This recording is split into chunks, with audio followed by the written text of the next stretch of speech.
for a point of personal privilege. Senator Crider.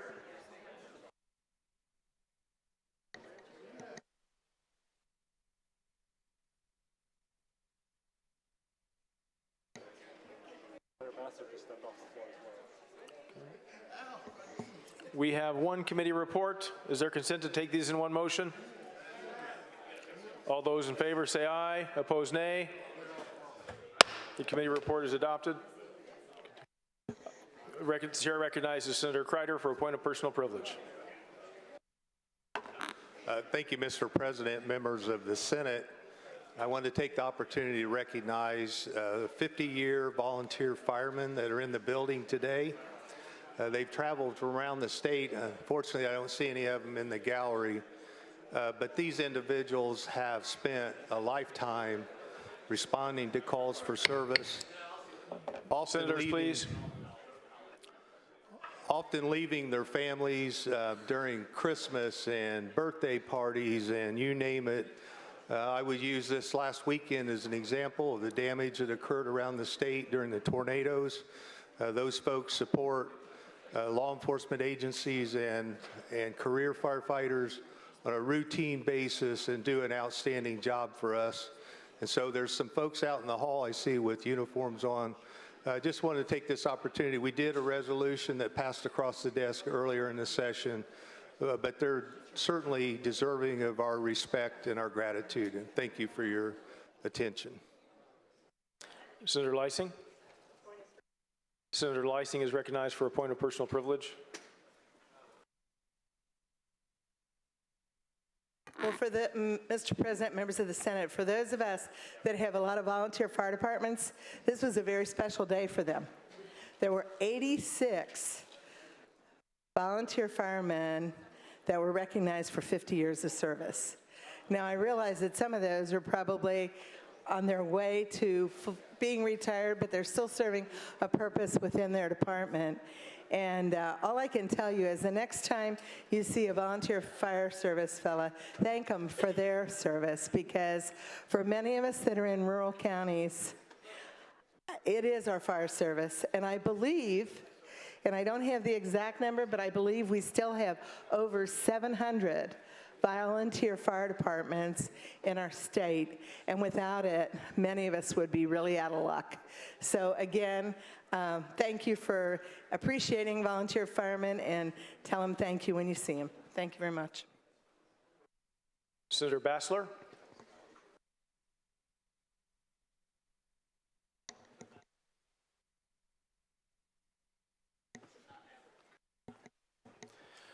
We have general resolutions, 3 general resolutions for consideration. The clerk will read. House Concurrent Resolution number 22, Senators Taylor, Cadora, Breaux, Hunley, Melton, Randolph, honoring Annie Burns Hicks. The resolution is placed upon its passage. The question is on the adoption of the resolution. All in favor say aye. Aye. Opposed, nay.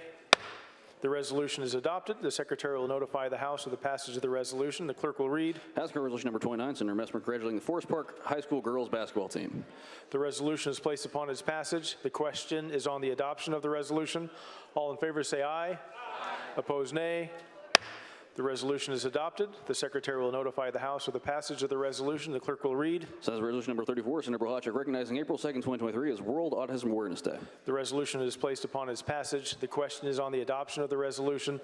All in favor say aye. Aye. Opposed, nay. The resolution is adopted. The Secretary will notify the House of the passage of the resolution.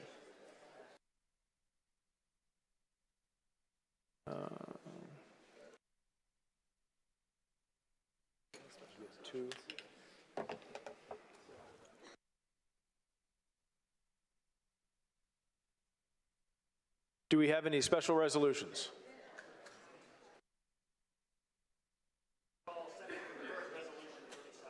Senator Koch calls concurrent resolution number 7. The clerk will read. 37. The clerk will read. The concurrent resolution recognizing congratulating the Bedford North High School girls basketball team on winning the 2023 IHSAA Class 4A state championship title. The chair recognizes Senator Koch to present the resolution.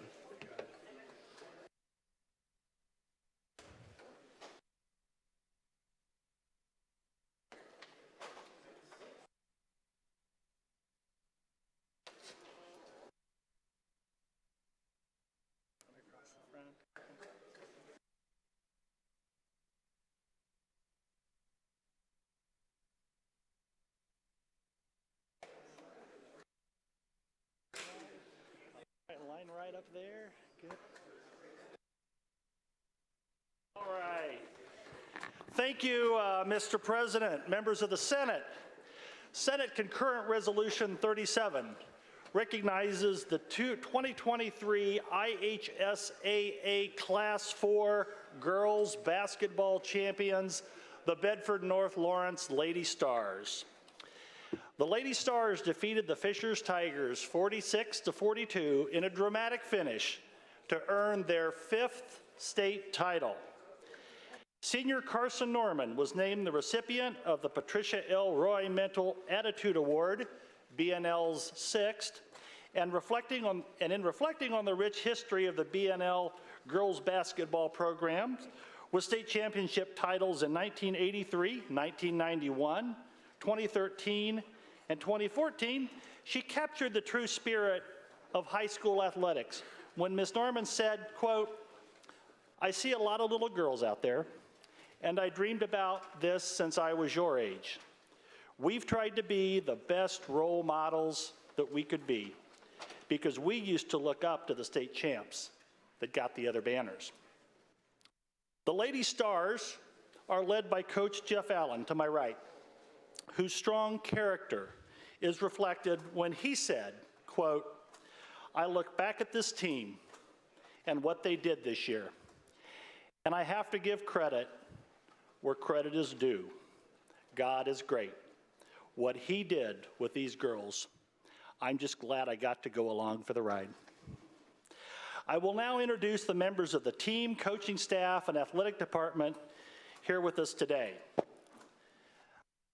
Players Chloe Spreen, Katie Baumgart, Haley Canada, Tori Nykirk, Emma Brown, Carson Norman, Mallory Pride, Katie Godlewski, Madison Bailey, Trinity Bailey, Bella Jackson, Ellie Tillett, Emma Crane.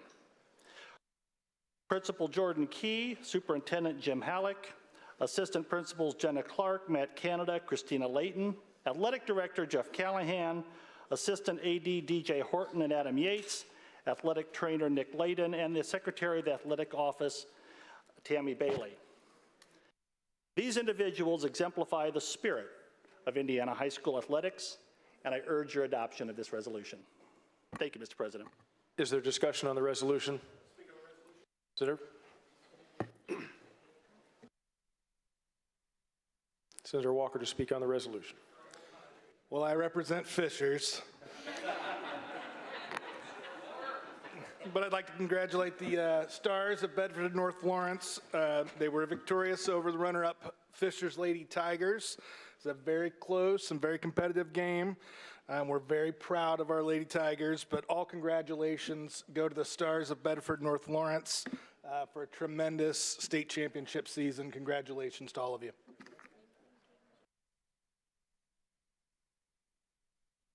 Is there further discussion? Senator Taylor.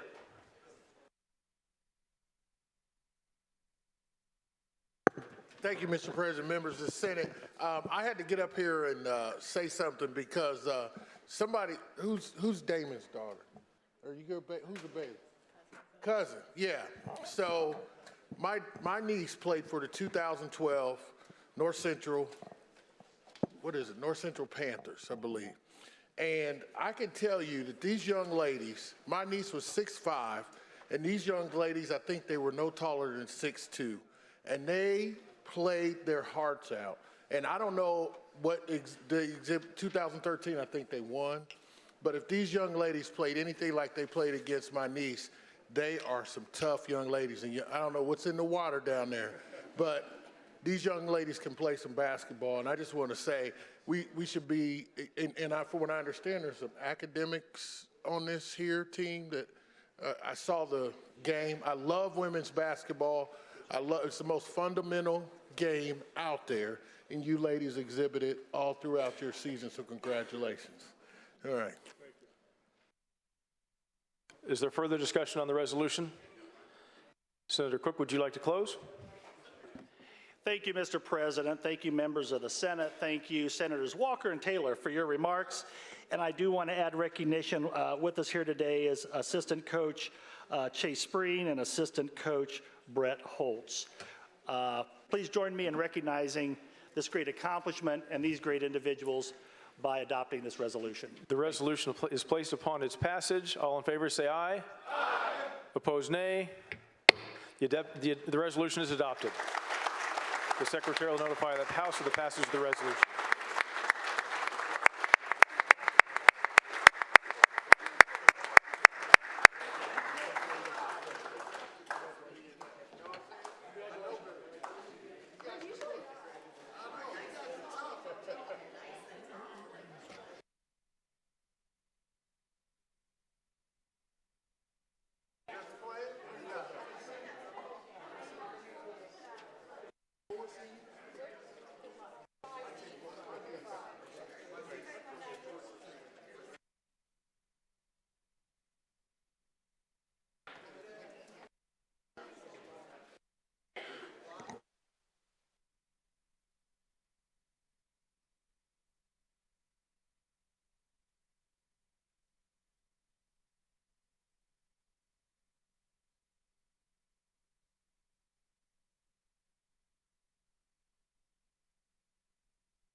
We have one message from the House.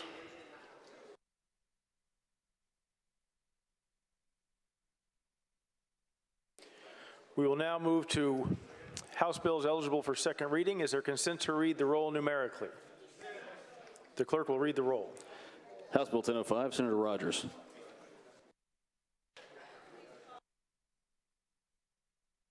Senator Rogers calls House Bill 1005 for the second time. The clerk will read. A bill for make concern state and local. House Bill 1005 is placed on second reading. It is open for amendment. Are there any amendments? Senator Rogers. Senator Rogers, which amendment are you calling down? Senator Rogers calls amendment number 5. The clerk will read. Mr. President, Gross House Bill 1005 be amended to read as follows. Senator Rogers is recognized to present the amendment. Thank you, Mr. President, members of the Senate. I'm call motion number 5, and it's strictly a technical amendment. Just inserts the word county that was missed. I would appreciate your support of this amendment. Is there discussion on the amendment?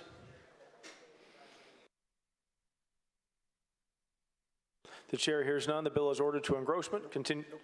Excuse me. Oh, pardon me. Get myself in a hurry. The question is on the adoption of the motion to amend. All in favor say aye. Aye. Opposed, nay. The motion to amend passes. There are no further amendments. Senator Cordora. Senator Cordora calls amendment number 1. The clerk will read. Mr. President, Gross House Bill 1005 be amended to read as follows. Senator Cordora is recognized to present the amendment. Thank you, Mr. President, members of the Senate. House Bill 1005 came to us from the House in an attempt to deal with affordable housing. I served on the Housing Task Force this past summer. It was amended in committee to include a Senate bill that I opposed, and I didn't oppose the bill because it was bad intended, but the bill took some important guardrails as it relates to local control that I'm trying to restore via amendments on second reading. So amendment number 1, what it does, it restores the school board's authority in engaging and approving housing TIFs. So current law allows school boards to give their consent and support to the creation of housing TIFs. Please remember, housing TIFs are different than economic development TIFs that are normally used in different communities. In the last few years, 32 school districts, and please pay attention to the statistics, 32 school districts were asked to approve a housing TIF. only 2 rejected them. 30 approved and 2 rejected them. The issue is, if you approve this legislation without amending it to restore language to current law, is that what will happen, you will have a housing TIF that will accumulate property taxes without giving the property taxes to your school district from that housing TIF. Now, the state will continue to send the ADM or the funding per student for the operations of the school, but property taxes collection of property taxes is important because it funds capital expansion, it funds school buses, and it funds the debt service.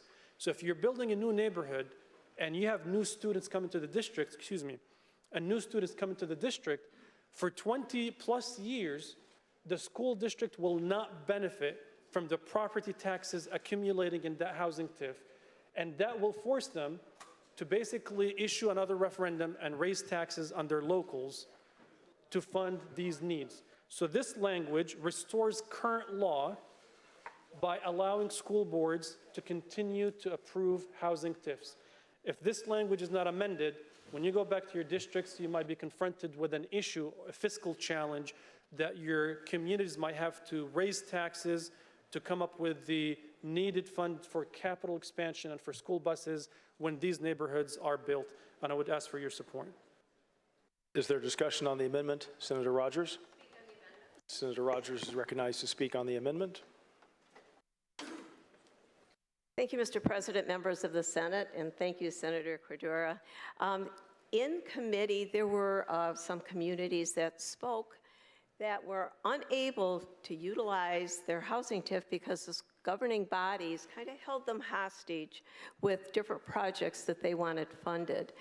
And so the second thing is which is still in current law and will remain, it says that they need to consult with persons interested in or affected by the proposed program, including the superintendents and governing body presidents of all school corporations located within the proposed allocation area. So schools still will have a voice. So I urge you to defeat this amendment. Is there further discussion? Senator Crider, do you wish to close? Briefly close, thank you. Senator Crider. Thank you, Mr. President. Thank you, Senator Rogers. Two quick responses. First, as I said, data and statistics matter. 32, only 2 rejected it, 30 approved. So many of those who testified in committee, by the way, they testified in support of the bill, of House Bill 1005, but all of them said we're still concerned that there needs some guardrails to ensure the affordability. This specific amendment deals with the school boards. So we're not seeing the egregious overreach by school boards saying you cannot approve housing TIFs. The second thing, there's a huge difference in law when we use the terms consult versus school boards have to vote. I can consult with 30 school districts and I'm not obligated to take their feedback in consideration. So this law does not truly empower schools. It aims to take the authority of school boards in approving something that impacts every student. And I would ask you for your support, and Mr. President, respectfully, I ask for a roll call. The question is on the adoption of the motion to amend. A roll call has been requested and is granted. The machine is open.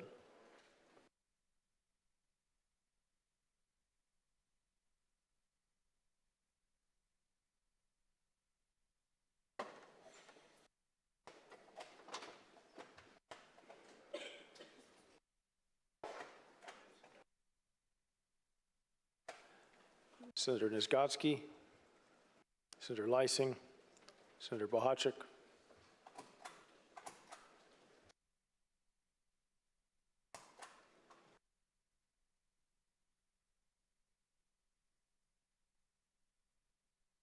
Senator Nisgotsky,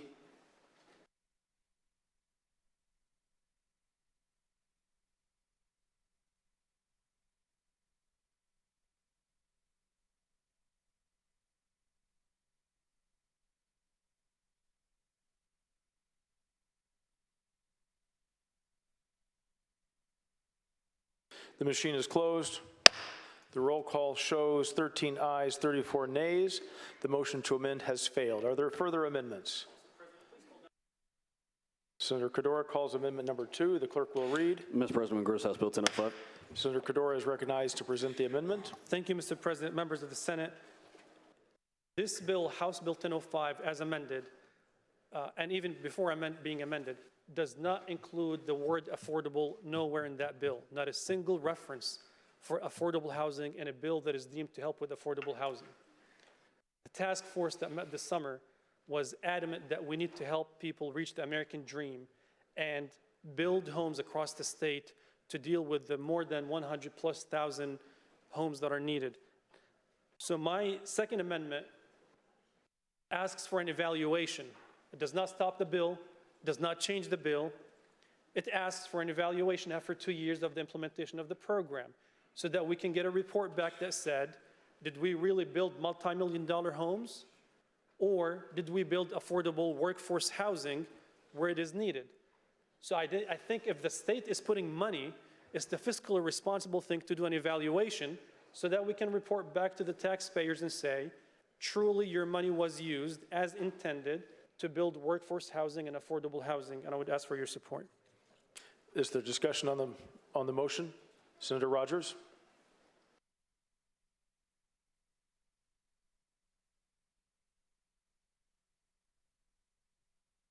Amendment, please. Senator Rogers to speak on the amendment. Thank you, Mr. President, members of the Senate.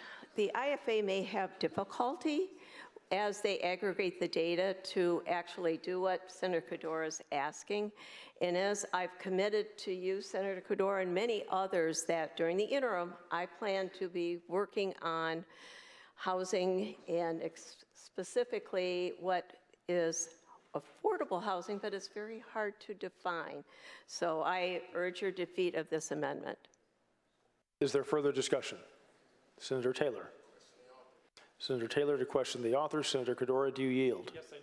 Thank you. Senator Taylor. Thank you, Mr. President, members of the Senate. Senator Koch, did you understand that answer? I understood that answer. I disagree with it.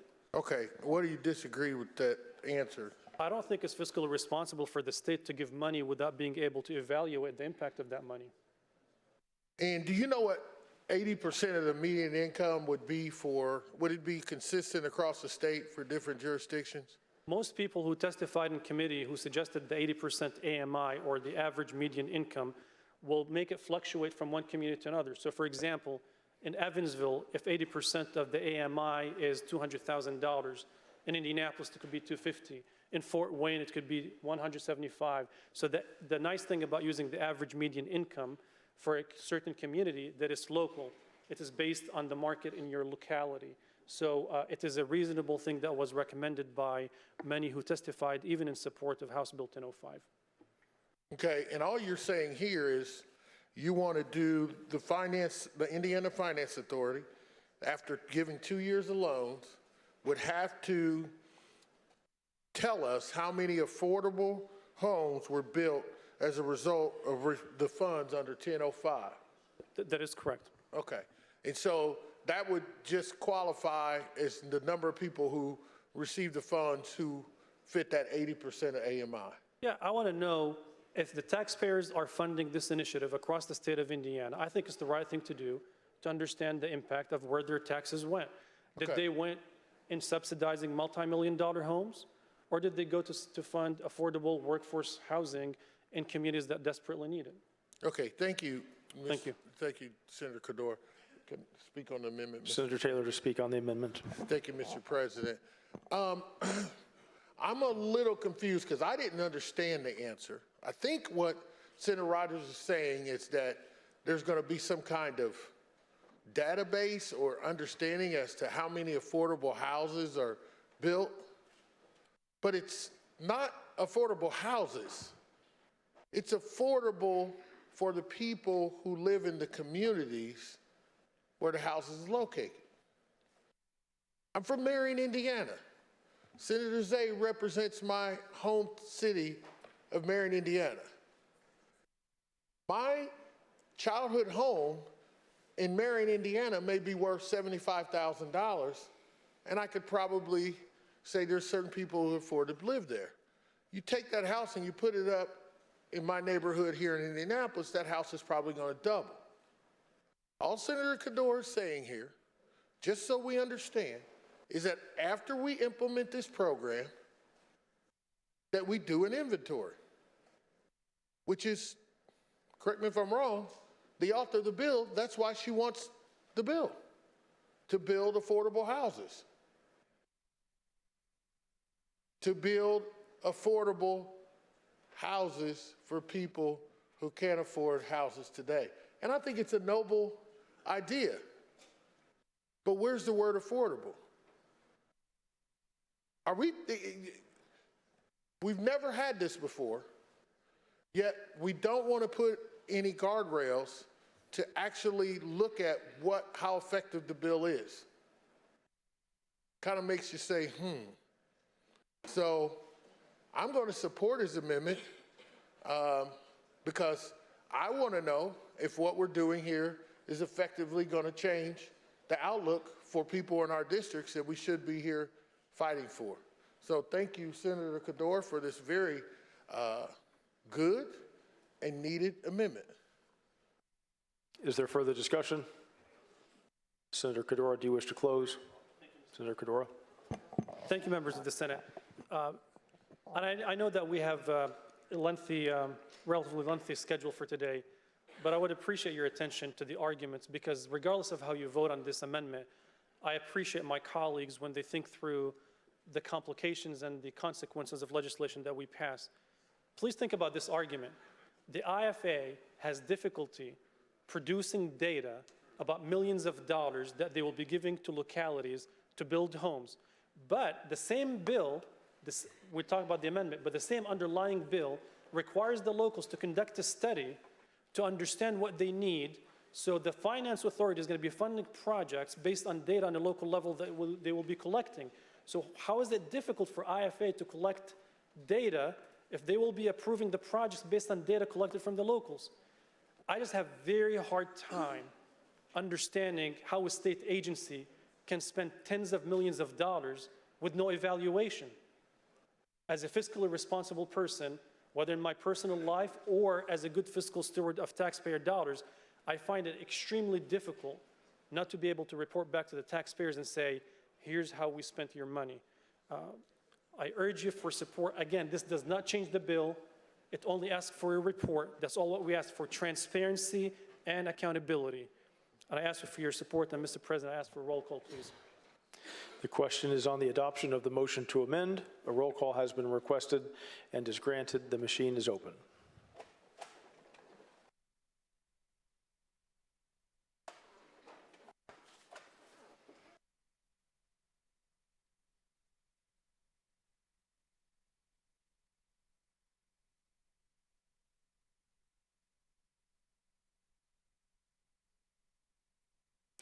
The machine is closed. The clerk will tally the roll. The roll call shows 11 ayes, 37 nays. The motion to amend has failed. Are there further amendments? Senator Cador. Senator Cador calls amendment number 4. The clerk will read. Mr. President, Gross House Bill 1005. Senator Cador is recognized to present the amendment. I'll be brief. Thank you, Mr. President, members of the Senate. Again, if this bill is about workforce housing and affordable housing, I'm adding one more requirement to the bill, is that those homes that have to be built or funded by the state have to be within the 80% of AMI, the average median income of a community. This way that we can keep the bill aligned with the recommendations of the Summer Study Committee, and I would appreciate your support. Is there discussion on the amendment? Senator Rogers. Senator Rogers to speak on the amendment.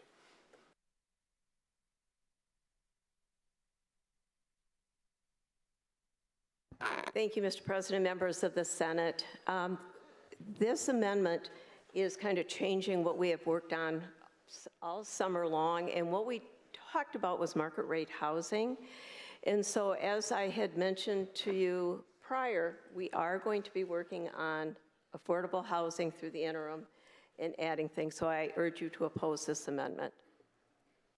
Is there further discussion on the amendment? Senator Cador, do you wish to close? Thank you, Mr. President, members of the Senate. I think Senator Rogers' answer confirmed that this was never about affordable housing. It was about market rate housing, which confirms my point that if you want to build $2 million homes in Carmel, a growing county, or in Boone County, or in Hendricks County, then you can just go ahead and build it. This was never about affordable housing. This bill was never, I'm speaking about the amendment. All what the amendment does, even in Hamilton County, for example, which I used to represent, 80% of the AMI, if the average income is $300,000, 80% is still $240,000. I'm just perplexed that we talk about affordable housing and we pass legislation and amendments that has nothing to do with the intent of that task force. I ask you for your support of my amendment to do the right thing, and Mr. President, I ask for a roll call.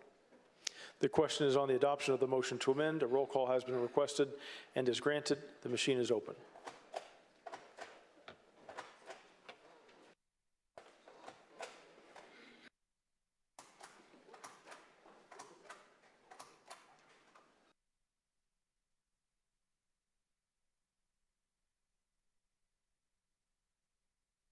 The machine is closed.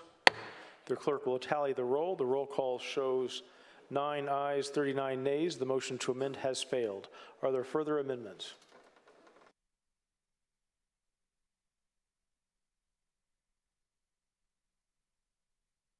The chair hears none. The bill is ordered to engrossment. Senator Bassler is recognized for a point of personal privilege. Very good. Thank you. Thank you, Mr. President. Thank you, fellow senators.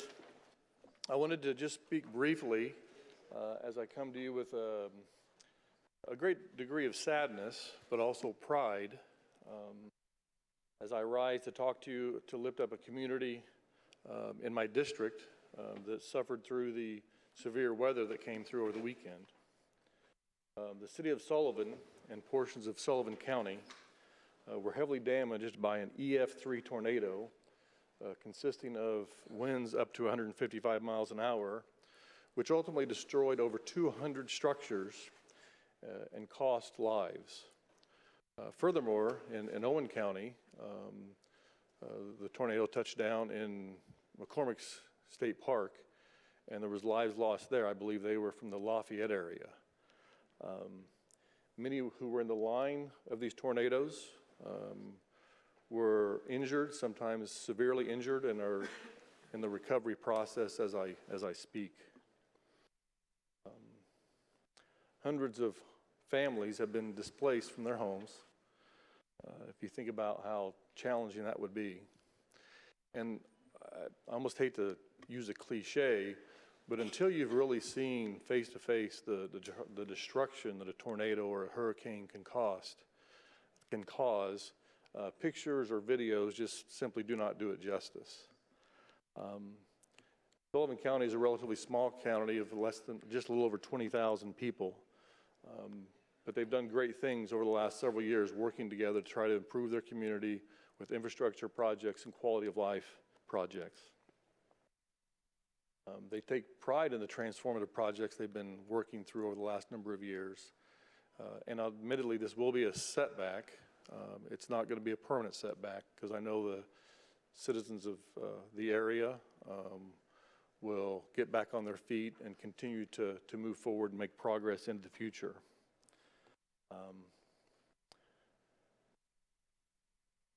They have a city motto of take time to care. And as you can imagine, that's what they were doing over the weekend. They're still doing today, and they will be doing for many weeks to come, and maybe many months, and maybe even years as they rebuild. And we witnessed that, maybe that form of Hoosier hospitality that we're so proud of, as hundreds of people, maybe thousands of people, came into Sullivan and Sullivan County to help with the cleanup, to provide support, not just from that area of Indiana, but all of Indiana, and for that matter, even other states were there to help. I want to thank the mayor of Sullivan, Mayor Lamb. I've been in contact with him over the weekend, along with some other officials, just to kind of see how things are going. I would like to also thank our governor, Governor Holcomb, came down to meet with leaders. I'd like to thank Lieutenant Governor Crouch. I wish she were here today to personally thank her, but I'd like to thank her for coming down to meet with the leaders, but also to walk through and talk to residents. As you walk through the area, I'm not exaggerating when I say that someone pointed out where a house used to be. And you could not tell that a house used to be there. There was a little bit of debris, but it was just absolutely destroyed. And we saw a number of structures like that. And so they're having difficulties, but I know that they'll come together. I know that the state will come together and help. Governor Holcomb has declared a state of emergency for both Sullivan County and also Johnson County. So I know that FEMA will be involved with helping with that process. And if I may,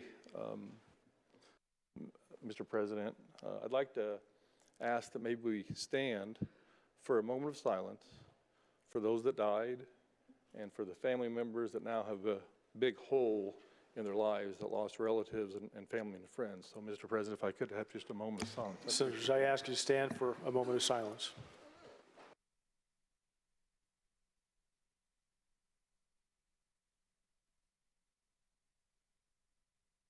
Very good. Thank you, Mr. President. Thank you, fellow senators. Thank you, Senator Bassler.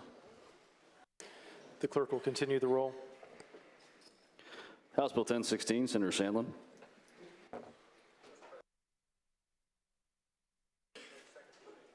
Senator Sandlin calls House Bill 1016. The clerk will read. Bill for enactment by Local Government. House Bill 1016 is placed on second reading. It is open for amendment. Are there any amendments? Senator Sandlin. Senator Sandlin calls amendment number 1. The clerk will read. Mr. President, Gross House Bill 1016. Senator Sandlin is recognized to present the amendment. Thank you, Mr. President, members of the Senate. Amendment number 1 is simply more of a technical amendment. It renumbers a couple of different lines in the bill, and I'd ask for your support. Is there discussion on the amendment?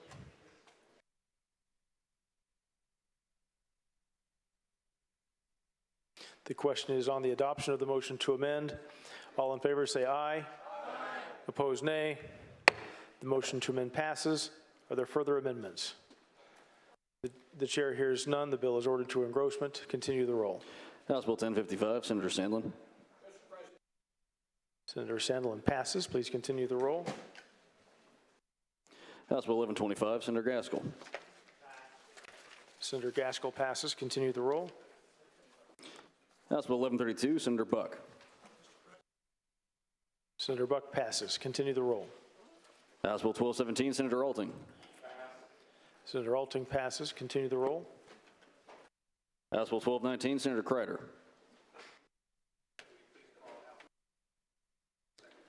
Senator Crider calls House Bill 1219 for the second time. The clerk will read. The bill for enactment concerning public safety and making appropriation. House Bill 1219 is placed on second reading. It is open for amendment. Are there any amendments? The chair hears none. The bill is ordered to engrossment. Continue the roll. House Bill 1266, Senator Zay.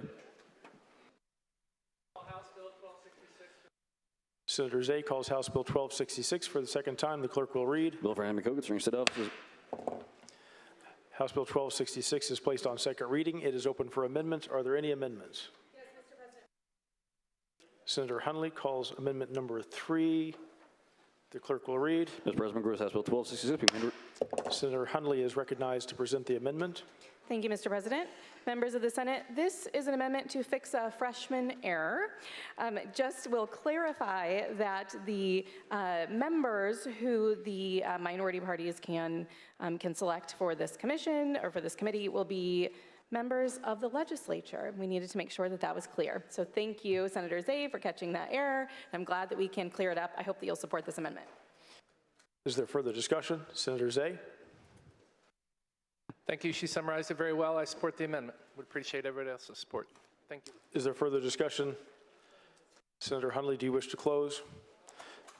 The question is on the adoption of the motion to amend. All in favor say aye. Aye. Opposed, nay. The motion to amend passes. Are there any further amendments? The chair hears none. The bill is ordered to engrossment. Continue the roll. House Bill 1315, Senator Baldwin. House Bill 1315 has been called for the second time. The clerk will read. Bill for enactment concerning property. House Bill 1315 is placed on second reading. It is open for amendment. Are there any amendments? The chair hears none. The bill is ordered to engrossment. Continue the roll. House Bill 1329, Senator Baldwin. Mr. President, please call House Bill 1329. Senator Baldwin calls House Bill 1329 for the second time. The clerk will read. Bill for enactment concerning insurance. House Bill 1329 is placed on second reading. It is open for amendment. Are there any amendments? Senator Baldwin calls amendment number 1. The clerk will read. Mr. President, member Gross, House Bill 13. Senator Baldwin is recognized to present the amendment. Thank you, Mr. President, members of the Senate. We had amendment number 11 in committee to add some language about multiple employer welfare agreements, and upon review by Senate staff, it was not germane, so this amendment just seeks to take that back out. I'll be happy to take any questions. Is there discussion on the amendment? The question is on the adoption of the motion to amend. All in favor say aye. Opposed, nay. The motion to amend passes. Are there any further amendments? The chair hears none. The bill is ordered to engrossment. Continue the roll. House Bill 1336, Senator John Ford. Senator Ford passes. Continue the roll. House Bill 1382, Senator Rogers. Senator Rogers calls House Bill 1382 for the second time. The clerk will read. The bill of Randolph Lonnie M Education. House Bill 1382 is placed on second reading. It is open for amendment. Are there any amendments? The chair hears none. The bill is ordered to engrossment. Continue the roll. House Bill 1583, Senator John Ford. Senator Ford calls House Bill 1583 for the second time. The clerk will read. The bill of Randolph Lonnie M Human Services. House Bill 1583 is placed on second reading. It is open for amendment. Are there any amendments? The chair hears none. The bill is ordered to engrossment. Continue the roll. House Bill 1608, Senator Donato. Senator Donato passes. Continue the roll. Pardon me. That concludes the bills on second reading. We will now move to House bills eligible for third reading. Is there consent to read the roll numerically? The clerk will read the roll. House Bill 1015, Senator John Ford. Senator Ford calls House Bill 1015 for the third time. The clerk will read. Bill for Navigation and Transportation. Senator Ford is recognized to present the bill. Thank you, Mr. President, members of the Senate. House Bill 1015 is a worksite speed control pilot program. Requires NDOT to establish a speed control pilot program that electronically monitors vehicle speeds in highway work zones, only on U.S. highways and interstates. It's limited to 4 work sites per calendar year. NDOT may hire a third-party manufacturer to help them establish the program, but the operators must be certified NDOT or state police employees or officers the state police hires. A few other guardrails that we've put up on this. NDOT must conduct a public information campaign before these units go into operation. They must have signs before entering a work zone that may have one of these 4 systems in place. And the first offense is a warning, and you must be going over 11 miles over the speed limit for this warning to be issued. Second offense is $75. Third offense is $150. I would appreciate your support. Is there discussion on the bill? Senator Doriot? Senator Doriot to speak on the bill. President, ladies and gentlemen of the Senate,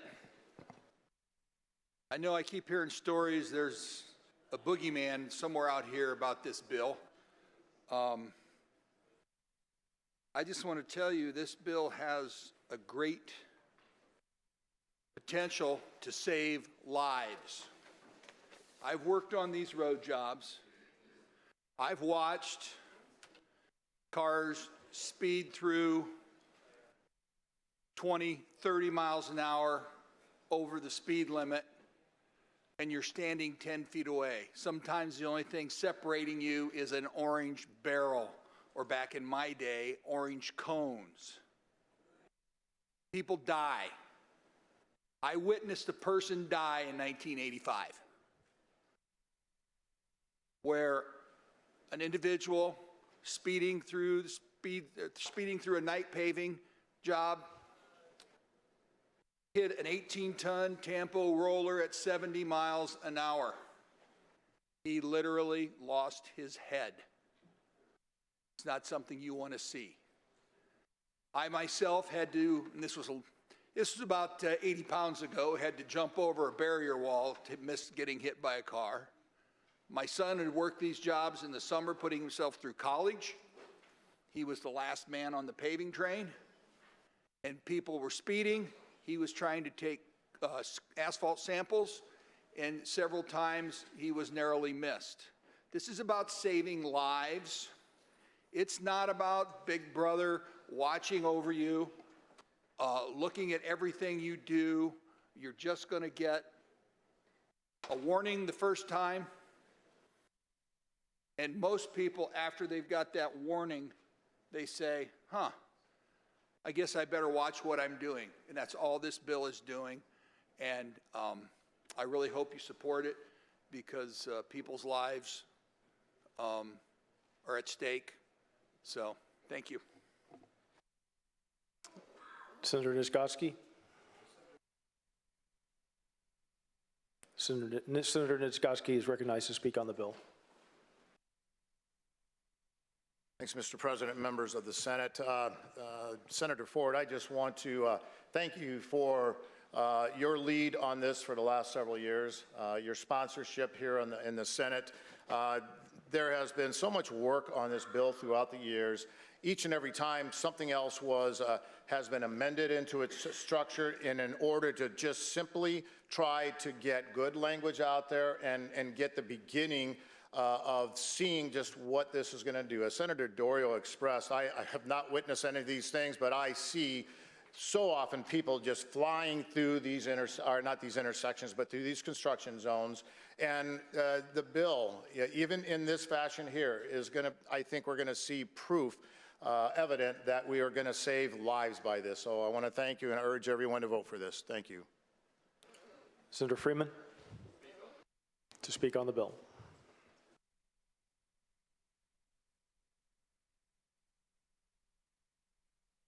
Mr. President, thank you. Members of the Senate. Senator Bohachik just came up to me, and yes, we're going to break our streak. Apparently, we've voted the same way for a long time. That ends today. And Senator Doriot, yes, I don't know if I see a boogeyman, but I see government. And as Ronald Reagan once said, I think government is the problem. Look, I have no regard for anybody who's going to go blow through a construction zone. And if we want to save lives, Senator Niezgodski, I'm with you. Then let's hire some more Indiana State police officers. Let's park them in these construction zones, and let's have them patrol the highways of Indiana more than they're doing. Because right now, I think we could use more of that. I'm not saying to anybody anything in this chamber that they don't know. Crime is a problem. Crime's going to continue to be a problem until you do more law and order and you put more officers on the street. That's the answer. The answer of this is you're going to allow the government of Indiana to have cameras on the highways, to send you, yes, a warning on the first one, and then tickets on subsequent ones. You're going to allow the government to send you a ticket. No different than my friends in southern Indiana complain about going across a bridge. No different than my friends in northern Indiana complaining about a toll road. I've served in this chamber 7 years. I've yet to see a study that doesn't do something else. Every time a bill passes, a well-intentioned member of the Senate or a member of the House gets up and says, this is where it ends. It won't go any farther than this. Y'all, if you believe that, I have property with a really good realtor in Arizona that has got a beautiful oceanfront view of it. That's never happened in this chamber, and it's not going to happen with this. And by the way, if we're going to do this, then we should expand it. A young person lost their life in Irvington last year crossing the street to go to school. In a school zone. If we're going to do cameras for this, we should do cameras for school zones. Senator Niemeyer wants to put cameras and use cameras on the side of school buses. Good idea. I mean, if we're going to go down this road, then let's go down this road. And if this is a study and that's all it is, then we should study it and not issue tickets. Then let's study it. And if, as Senator Niezgodski says, it's a good idea and it's going to save lives, then come back and then we can do a ticket. This will not end here. You will be back again, I guarantee it. Maybe I'm here, maybe I'm not. But I have my speech ready for in a couple years when we're back debating the expansion of this, because it will inevitably happen. I'll be a proud no vote. Is there further discussion? Senator Crider. Thank you, Mr. President, members of the Senate. So a couple years ago, I carried the distracted driving bill, which is supposed to be the cure-all for these accidents. Did not work.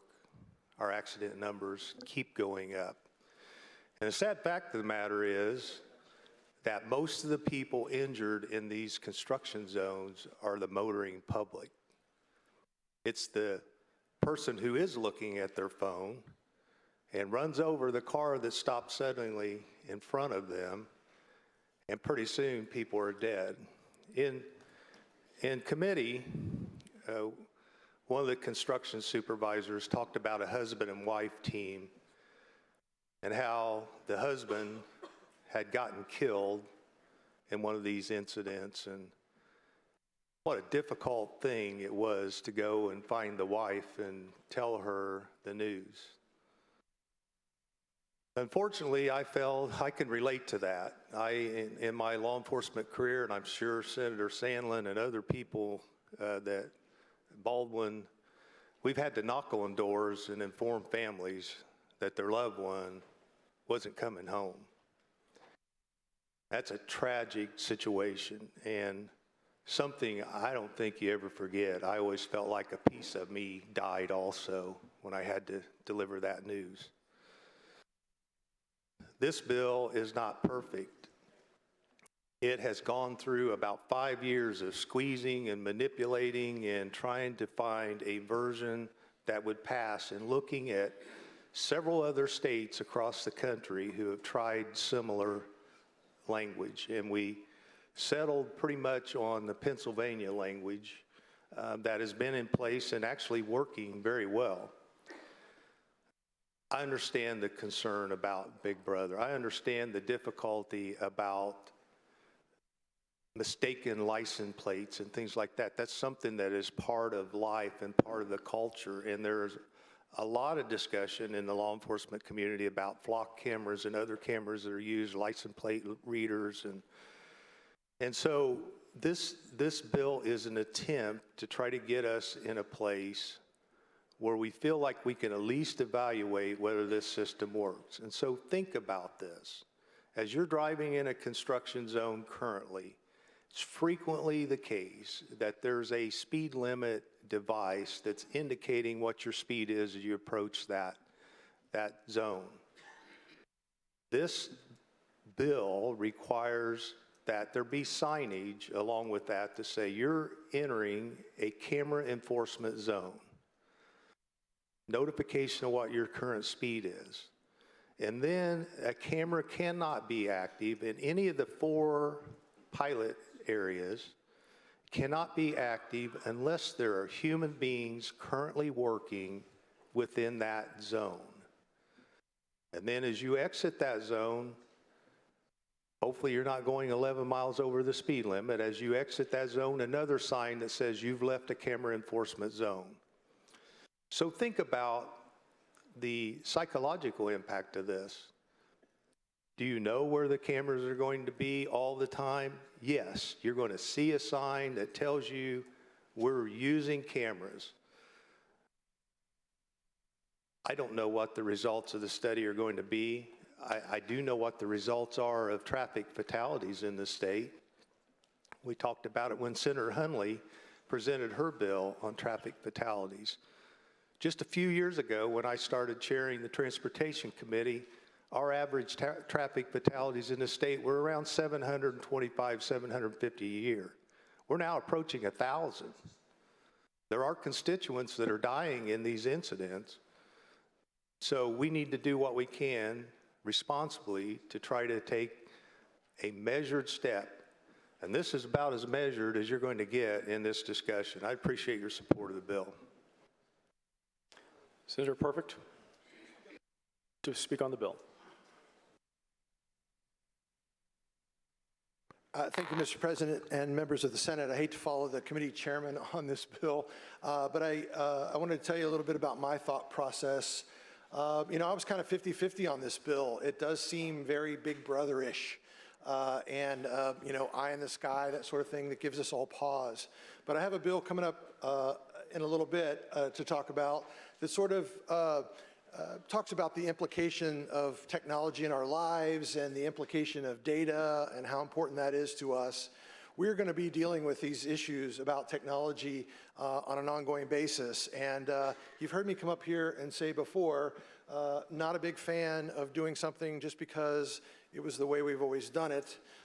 Most of the increases in efficiency and productivity that have happened in the private sector has come from embracing technology as it evolves, and it's evolving very quickly. But I have to tell you, what tipped me over on this particular bill was the comment that was made earlier, and I don't generally disagree with Senator Freeman, but several people said something about the fact that if we want to slow people down in these work zones, let's hire some more officers and have them, like they've always done, sitting there with their lights flashing. And I have to tell you, every time I see a police officer doing that, I think what an unproductive use of their time and effort. If we're all about you know, law and order, and we can replace the need for a person to be there in a limited case like this to leverage the resources we have and the police officers that are available, that was the piece that for me that flipped this sort of over. We have to embrace technology like the private sector has done to increase the efficiency of the efforts that we're making, and I agree completely. We're going to be back, and this isn't going to end, and it's going to keep going, and it is a challenge that we're going to have to face, but the reality is we can either continue to do things the way we've always done them, or we can start to embrace the technology like the private sector has. I think this is a good start. I'm going to support the bill. Senator Buck. Senator Buck to speak on the bill. Thank you, Mr. President. Ladies and gentlemen of the Senate. The young gentleman that Senator Crider referred to, sometimes you need to put a name to somebody. It's Jeremy Bagwell, son of a good friend of mine, former commissioner in Howard County. The lady that hit him took her 700 feet to stop. That gives you an idea how fast she was going. To my understanding, she's never been prosecuted to this day. His wife was just a few miles down the road. It was very disturbing. But when you see a young man with a young family needlessly killed over somebody's total disregard, was not apologetic, had no remorse on the deaths that she caused. There's an old saying that many of you have heard. Government is only to do for the people what they can't collectively do for themselves. You tell me how the people collectively can do something about this. This body is the collective people. That's what they sent us here to do, to make sure they're safe on our roads. And the workers, how many times in the plant that I worked in did we talk about worker safety? Worker safety. I invite any of you to go out on one of these sites and see how rough it is to be safe working for what Indiana now claims to be one of the best infrastructure states in the country. That's done by hardworking men and women that look to us to protect them, provide the funds, and so on. But it just goes through my mind, if not now, when are we going to do this? How many young lives have to be lost on our roads trying to make it convenient for us to go to work, play, or travel? I think it's high time. I hope you'll support the bill. Thank you. Senator Toms. Is there further discussion on the bill? Senator Sandlin. Senator Sandlin to speak on the bill. Thank you, Mr. President, members of the Senate. Thank you, Senator Ford, for bringing this and for your perseverance to continue this discussion. I just have to disagree with my good friend, Senator Perfect, and talking about, the fact that state policemen are pulled from their duties to sit along the highway to turn their lights on. It's my understanding that these are off-duty state police officers that are employed, they could be other agencies, but are employed by the contractors to meet part of the safety requirements of the contracts. If we want to get serious about, enforcing the speed limit and statutes in Indiana, I could agree with Senator Freeman that we could take and put some additional state troopers out there specifically for the purpose of engaging in traffic enforcement. It might be speed, condition of automobiles and tires and changing lanes and other things that contribute. Holding the cell phone devices and other handheld devices while you're driving up against your steering wheel. I drove up from southern Indiana through the storm damage area, Johnson County, yesterday and looked at a number of people that were holding devices at their steering wheel and being very inattentive to what's going on in the traffic surrounding them. If we want to get innovative and use technology, Senator and the Technology Committee, maybe we ought to create a device or have a device added to an automobile where we could geozone, the interstate highways and then have a unique identifier come up and let's record those electronically. We don't even need cameras on the highway to be distractions. But if you take and put up signage and say, for the next 20 miles, this is a state police speed enforcement zone, and you have some troopers out rolling that way, and you pay some people to use their Waze app or their Google app and start marking troopers along the highway, you're going to slow traffic down. And they're going to be paying attention to whether that trooper car is sitting along the highway that they saw on their mapping app. But I think that we are at risk of expanding this into other areas. Is it a pilot project? Yes. I believe this bill will probably pass, even though I don't support it. And it'll be interesting to see the mission creep, as I call it, going forward, and what happens when the data actually comes back. I don't think this will provide any significant reduction to accidents in the work zones, because there are a lot of other issues that are going unaddressed because we don't have real eyes and ears out there that we as taxpayers are paying for policing those areas. Thank you, Mr. President. Is there further discussion on the bill? Senator Young? Senator Young to speak on the bill.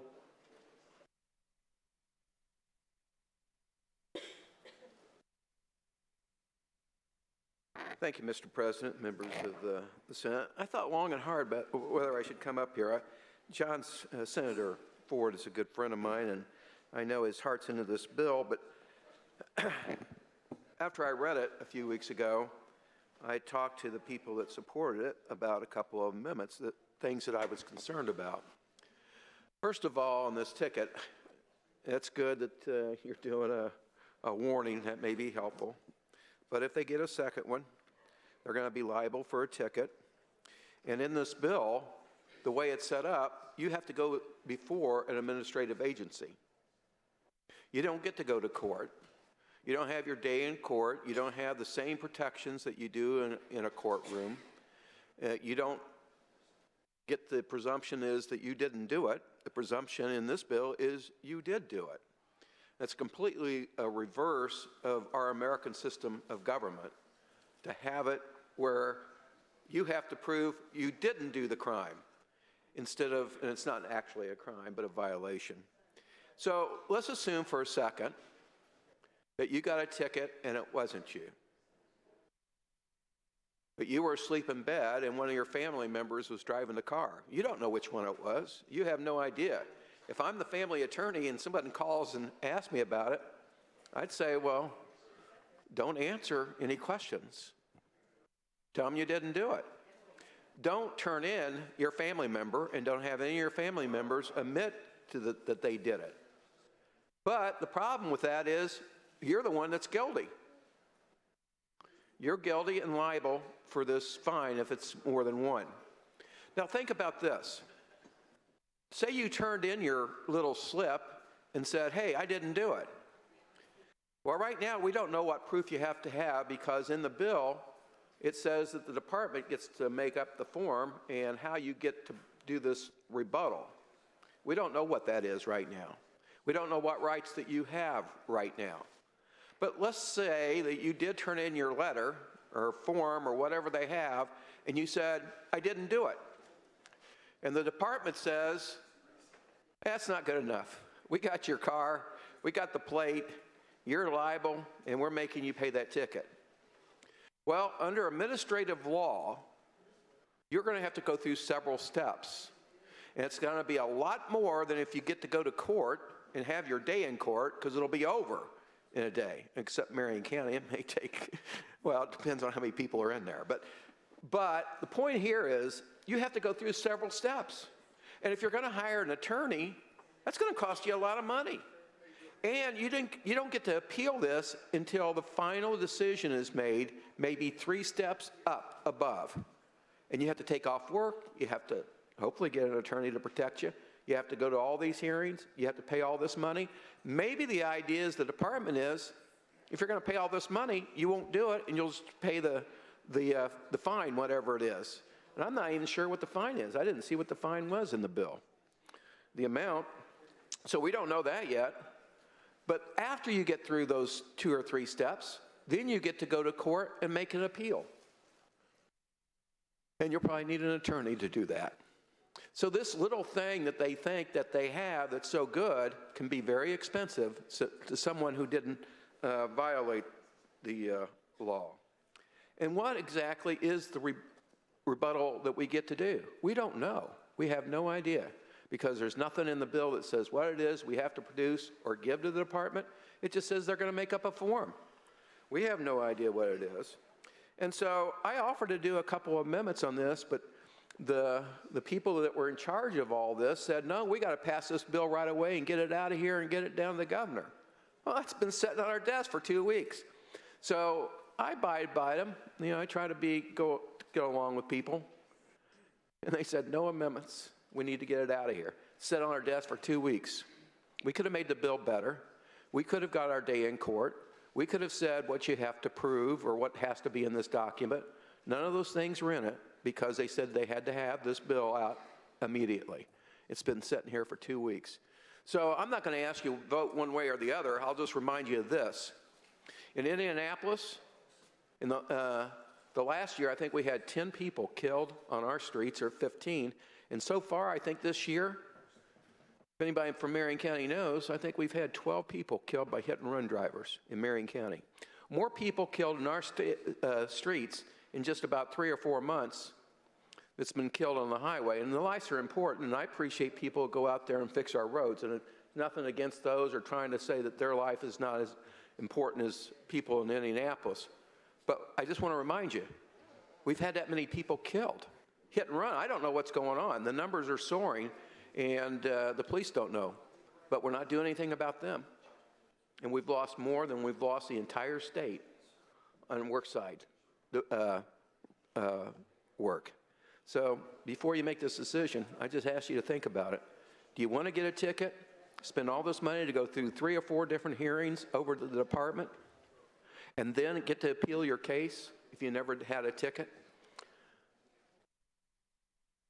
Senator Thoms, to speak on the bill.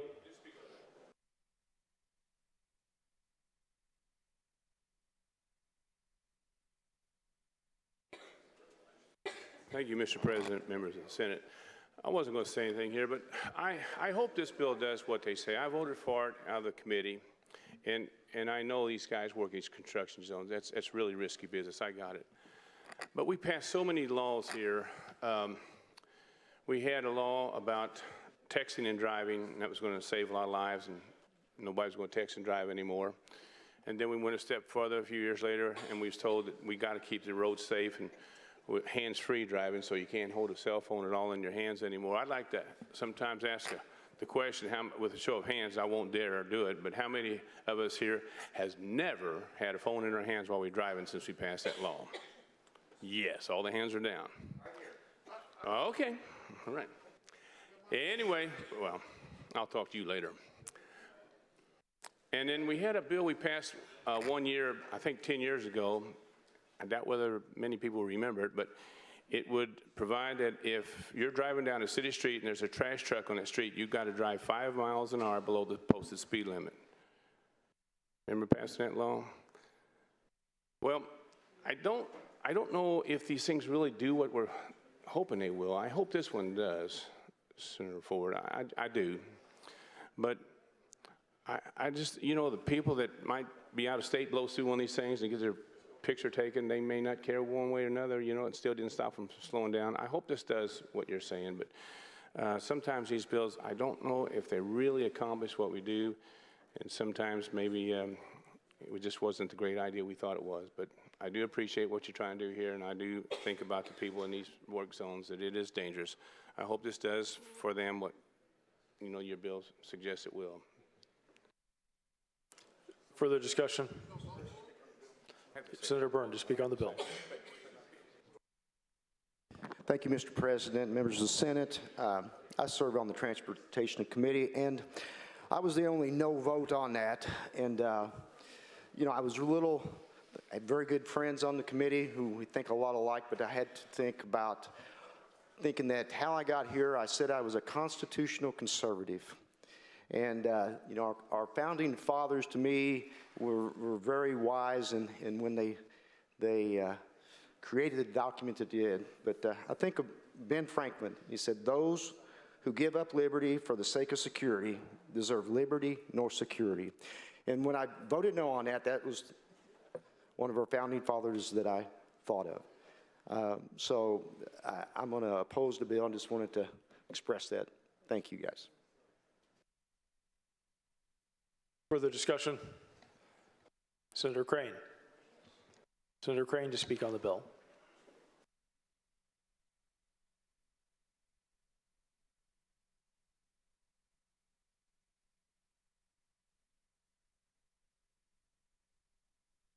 Thank you, Mr. President, members of the Senate. I was not planning to get up and speak, but this, like so many other bills, pits good people on both sides. And you know, one of the things that's always interesting to me is who's decided how we define the conservative position on an issue. I'm one who came here and also chose to follow the Constitution. And one of the things that I find is that what is the role of government? It is to promote the good and protect against the bad. And that right there, as I've said here at the mic before, represents the tension that we all face in terms of how we define the good and the bad. I was one of those years ago when we brought up the handheld device who voted in favor of that, because I think that we have an obligation to be responsible when we're behind the wheel. Am I always responsible? No. Have I used my handheld device since then? Yeah, a few times probably. But the rule itself still stands. That we have an obligation under this social contract that we as citizens have to, by driving, be responsible for not only myself and my vehicle, but therefore all those who are driving around me. One of the things that tipped me, and I'm kind of like Senator Perfect, I was really struggling both sides of this because I am not for this big brother government oversight, cameras in every corner. And yet I walk around with a cell phone like everybody else, right? So I'm concerned about that. This to me is one of those where, you know, we have debates on whether or not people's lives are hanging in the balance on any number of things. And then there are some of those where, like, lives are actually hanging in the balance. And this is one of those. And so my word of caution is that we take a posture of humility. I know we respect each other in this building, and I very much appreciate that. That's one of the things that I have really grown to appreciate in this space, is that across the political spectrum, we have mutual respect for each other, but even on those who may fall on different sides of that spectrum, that we recognize that our particular perspective and somebody else who may hold a similar, in my case, conservative perspective, may be equally valid, but just for different reasons. I do think that we have to guard against the liberties that we've been given by our founding fathers and by God. But I also think that philosophically, the ends of the spectrum are too much government or anarchy on the other end. And so how do we define limited government? How do we define that? That is the tension that we live in every day. And there are plenty of votes, you know, that I could probably go back and I could nickel and dime it and say maybe I should have gone a little bit further one way or the other. But as I've tried to tell people on the outside of this building who are looking in here with, you know, through a keyhole perspective, there may be 20 different positions that I would rather take between the red button and the green button. But I'm not given that option. I'm given red or green on the bill that is before me. I do recognize that this opens the door for problems down the road. I'm very cognizant of that. That's why I voted against CBD, not because I don't think CBD has any value at all, but because it does present a slippery slope, and we got to be vigilant. But I'm called to vote on what is in front of me, irrespective of what may or may not happen in the future. And if I'm here in this place and called to vote on something else, then I have to vote on that that's in front of me, and it very well may be, in light of my philosophical position, that I take a different position. So I just want to offer a word of caution, because one of the things that I hear too often while I'm sitting back there listening is that people come up and I think inadvertently assume that they've got a corner on the market on what the right position is supposed to be. One of the things that I've appreciated also in this place so much, and despite the caricature that the public gives us all the time, is there are some really smart, really thoughtful, really experienced people who take both their worldview and philosophy of life seriously, who take this role seriously and its application seriously. Thank you very much, Mr. President. Further discussion on the bill? Senator Ford, would you like to close? Thank you, Mr. President.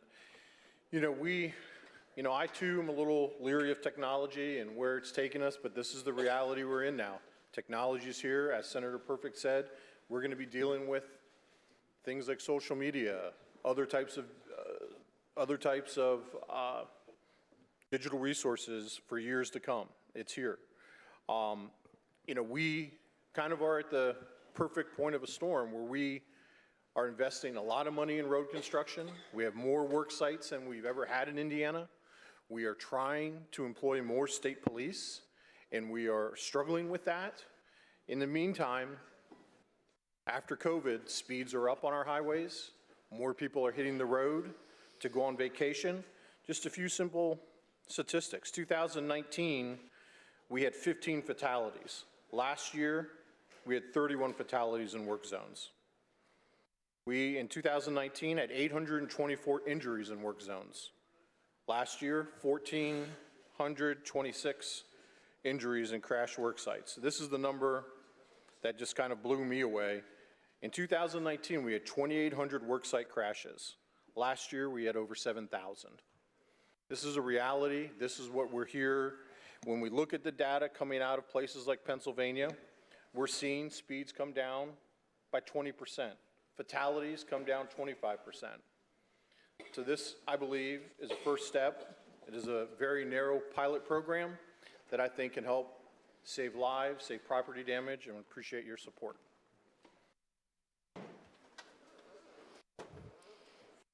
The bill is placed upon its passage. The machine is open.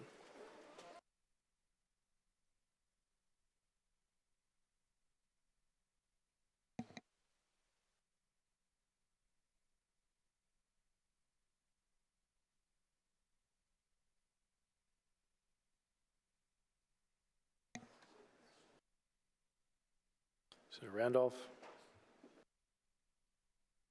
The machine is closed. The clerk will tally the roll. The roll call shows 31 ayes, 17 nays. The bill has passed. The secretary will inform the House of the passage of the bill. Continue the roll. House Bill 1138, Senator Niemeyer.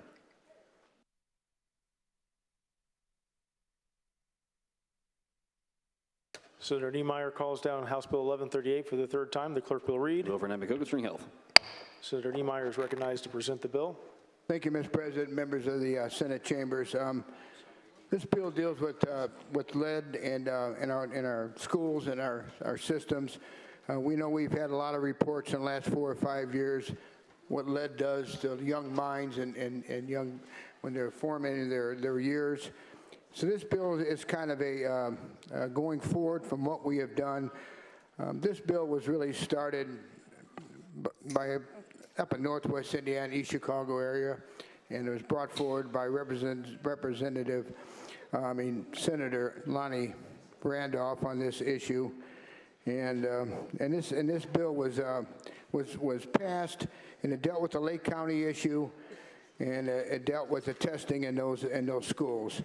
And what this bill does expands that to the daycare centers and the preschool throughout the state. They will be tested now for the lead in their drinking water only. And the IFA has applied for a grant, Indiana Finance Authority, and they've gotten that money. They have the money ability to do these testing for these schools, and money available to help with the testing and to help with putting these filters in and making sure they're in. So this bill would add those statewide already as a Lake County issue, but the IFA has done almost 50 other school systems outside that jurisdiction this year dealing with this lead and ask for that testing, and they have money available to do other schools. And I think down the line we're going to be looking at putting all schools in this testing. It only requires the testing and the filters on the drinking water. That's the solution. It doesn't call for all new construction, new piping put in. It calls for a quick solution. And Representative Jackson has brought this language now for the last 3 years trying to deal with this issue. And the money is available, and again, I think we need to look at in the next year budget cycle, putting this in throughout the state so this gets done. So that's what the bill does, and I appreciate your support. Is there discussion on the bill? The bill is placed upon its passage. The machine is open.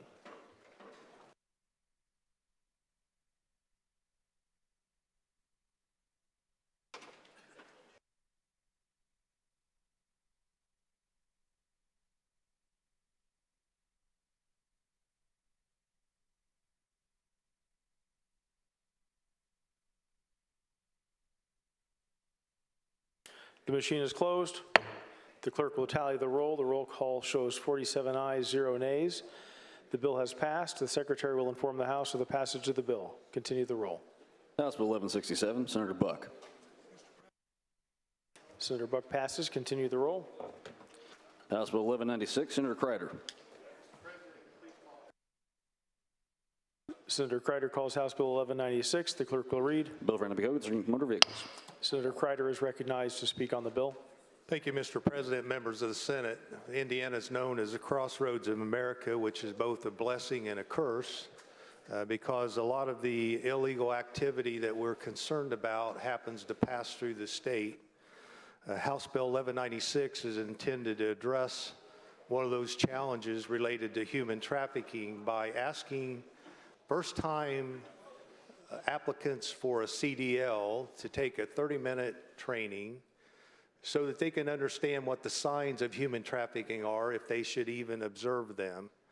One of the things I learned in my law enforcement career was that a lot of activity happens around truck stops, and things that you would wish might not take place happen frequently. And as a law enforcement officer, as you learn particular signs that activity may be taking place, like the position of vehicle may be backed in or the way they flash their lights or other signs that may be unknown to many individuals, once you recognize those signs, it helps you better detect what's taking place so that you can notify proper authorities. And this this bill is really a straightforward attempt. I'd like to think that the Indiana Truckers Association, which brought the idea forward to Representative McNamara, they have a program that they put in place and assisted with the videos that are available online that individuals can take. They have a card that they can give folks with the human trafficking hotline. They have stickers that can be put on their vehicle if they wish to do that, so that folks can know that that's a safe individual to approach if they are a victim. Unfortunately, some of my law enforcement friends with the state police and the sheriff's department that work drug interdiction are increasingly running into what are young individuals that are being trafficked. And tonight is a major sporting event. You can bet that somewhere in that city, there's a hotel room set up, and there are young ladies that are going to be there, and they're not going to enjoy the sporting event like everybody else is. This is an important step. I appreciate your support of House Bill 1196. Is there discussion on the bill? The bill is placed upon its passage. The machine is open.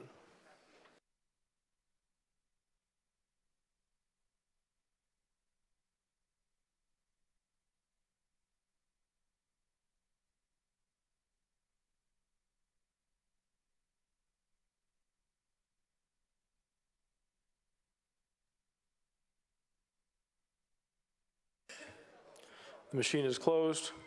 The clerk will tally the roll. The roll call shows 45 ayes, 2 nays. The bill has passed. The secretary will inform the House of the passage of the bill. Continue the roll. House Bill 1256, Senator Alting. Senator Alting passes. Continue the roll. House Bill 1279, Senator Perfect.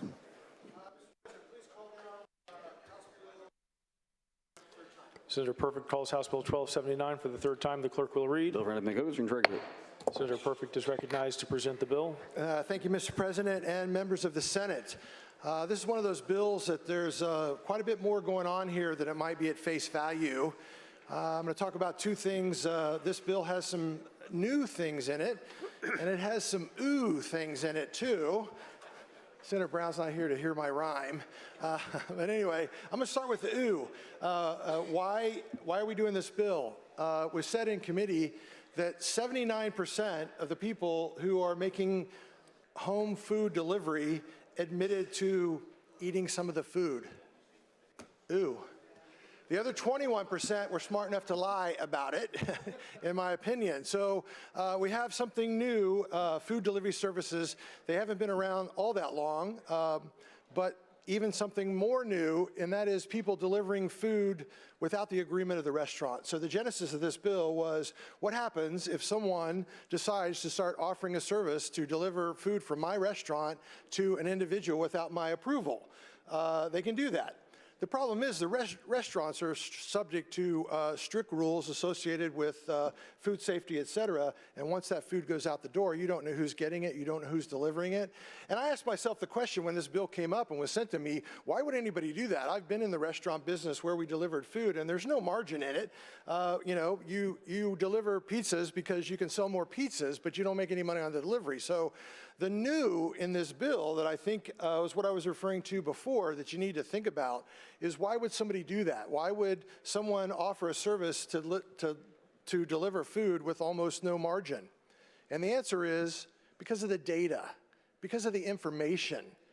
You have to put those 2 and 2 together. As we move forward, the data is more valuable than the food delivery service. And so one of the things when I saw this bill, we made a change. It said, yeah, even if you're doing this for the collection of the data and or delivering food, you know, you need to be in agreement with the restaurant.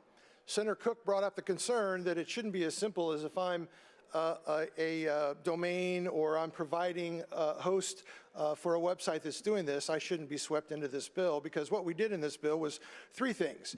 One, we said if you're delivering it without the agreement of the restaurant, I, as the restaurateur, can give you notice, and within 72 hours you have to stop. Senator Deery was concerned because the second thing that we did in this bill is said, even if I have an agreement with you and I'm not happy with the service, I can tell you to stop, and with 72 hours, you have to stop. And he rightly recognized that we were potentially superseding an existing contract when we did that. And so he put some language in the bill, which I certainly supported, that said that if you don't have if cease and desist, if you will, is not addressed in your contract, then the same rules apply. But if you tell them to stop within 72 hours, they have to start taking the action that was prescribed. And I think that was a good amendment. And to Senator Koch, we sort of concerned about data collection, which I'm very concerned about in this bill.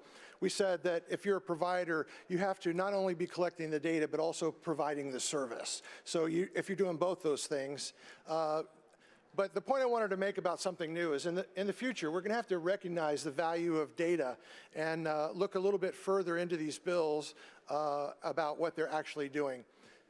The third thing in this bill is the and then what? And so if you don't cease and desist when a restaurateur says, stop selling my stuff to other people because I can no longer control the quality, there are serious penalties in place. There has to be a hammer to get people to stop, or they won't. And we have a significant hammer in here that I would be happy to discuss with anybody should they have any questions. But a good piece of legislation, something new, something that I think we're going to see more of in the future. I'd appreciate your support and would be happy to answer any questions. Discussion on the bill.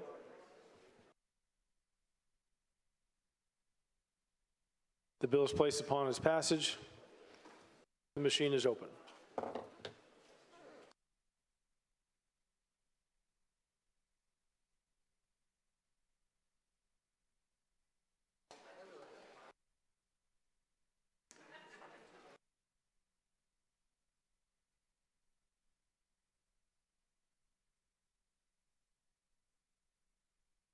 Senator Breaux, Senator Becker, Senator Perfect,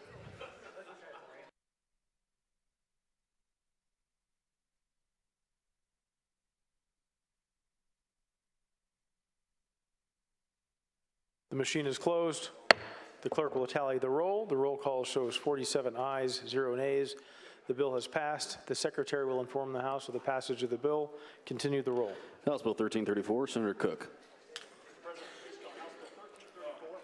Senator Koch calls House Bill 1334 for the third time. The clerk will read. A bill for enacting codes and elections. Senator Koch is recognized to present the bill. Thank you, Mr. President, members of the Senate. This bill, coming to us from Representative Wesco, establishes new standards for absentee ballot applications by mail that align with the other ways we vote. It does two things. First, it prohibits government offices from mailing out unsolicited applications. Secondly, it requires that these applications for absentee ballots by mail be accompanied by either a photocopy of a government-issued photo ID, as we do when we vote in person, or one of 4 numbers: the 10-digit driver's license number, the 10-digit ID card number for non-drivers cards, the unique identifying number assigned to that voter record, which we all have, or simply the last 4 digits of the voter's social security number. The bill also contains confidentiality and cure provisions. Be happy to answer any questions and would encourage your support. Is there discussion on the bill? Senator JD Ford. Senator JD Ford to question the sponsor. Senator Koch, will you yield? I certainly will. Senator JD Ford. Thank you, Mr. President, members of the Senate. Senator Koch, thank you for yielding. Just have some questions for you. Can we start with by me asking you, are our elections here in Indiana free, safe, and secure? Repeat the questions, please. Are our elections here in Indiana free, safe, and secure? I would agree that they are free and safe and secure, but at the same time note that we have had convictions related to absentee ballot fraud. We have? We have. How many of those convictions have we had in the past 2 years? Well, I don't know about the past 2 years, but we can begin by talking about a gentleman named by Mike Marshall, who is a Democrat Party worker who pled guilty to 3 counts of vote fraud in Jennings County. He was originally charged with 48 felony counts in Jennings County, including forgery and perjury, both Class C felonies, and 23 counts of voter fraud, a Class D felony. Mr. Marshall was sentenced to 18 months in prison for that. We can also look at a guy named James Bartlett in 2022, was charged by the state in Dearborn County with 1 felony count each of perjury and fraudulent subscription of another person's name after his involvement in an absentee ballot trafficking scheme. That was a conviction. Also in 2022, there was a gentleman named Troy Kemper, charged in Dearborn County with 1 felony count each of perjury and fraudulent subscription of another person's name after his involvement in an absentee ballot trafficking scheme in the Lawrenceburg 2019 general election. 2021, we had Janet Reed, an Evansville Democrat Party activist, was charged with 1 count of unauthorized absentee ballot, a felony offense. That resulted in a conviction. In 2017, we had Max Judson, who was convicted of election fraud and witness tampering during the 2014 primary election. I believe that was in Sullivan County. In 2017, we had Jerome Kessler, also known as JD, who was living in Illinois from 2010 to 2014. That was a false registration, excuse me. 2016, we had Lowell Ross Colon, who was a 10-year veteran of the Rising Sun Police Department. He pled guilty to 4 counts of felony vote fraud related to fraudulent use of absentees. 2013 was Mr. Marshall, the Jennings County Democrat Party worker we Senator talked Cook, about. may I interrupt you with that, that Mr. Marshall case? What year was that Mr. Marshall case? Mr. Marshall was in 2013. 2013, okay. And I guess my question to you is how many investigations or convictions in the 2020 election? I believe I referred to 2 cases that were charged in 2022. 2022, but One I'm asking you related, 2020. well, but they can go back in time. The charges can come later, as you know. So that was. I guess I have different competing information. When I asked the state police if there were any investigations and or convictions in regards to absentee ballot, and to be fair, Senator Cook, you were not listing just absentee ballot, you were listing other charges. No, is that correct? everything I read were related to absentee ballot fraud. Okay. When you were in committee with Representative Wesco, and he mentioned that he believes that verifying signatures is an insufficient way. Do you recall that conversation? I believe he said the problem with the signature verification was that it was subjective. Okay. And he also used the words insufficient. Do you recall that? I don't recall that, but that, of course, I was brings. just going to ask you, do you agree with Representative Wesco's assessment? Well, I would look to the Butch Morgan case back in 2013, who was the St. Joseph County Democrat Party chair, sentenced to a year of prison. He was convicted of felony charges stemming from a plot to forge signatures on the petition to place Barack Obama and Hillary Clinton on the Indiana Democratic Party ballot in 2008. Mr. Morgan had multiple co-conspirators from the Board of Registration. They forged over 200 signatures. And apparently a Yale University junior discovered the fraud, noting page after page of signatures are all the same handwriting. Now here's the important point. The forgery was overlooked during the primary process because election workers in charge of verifying their validity were the same people faking the signatures. Okay. It sounds like you came prepared, but I also want to know that not just the Democratic Party, but also there have been other Republican folks who have been charged with other election crimes. Former Secretary of State Charlie White, but I'll move on. If I wanted to obtain an absentee ballot for my neighbor, could I do that, Senator Cook? Under current law, there are certain people who can request absentee ballots by mail on behalf of another, and I believe that is just family members. But if you have more specific information, I will.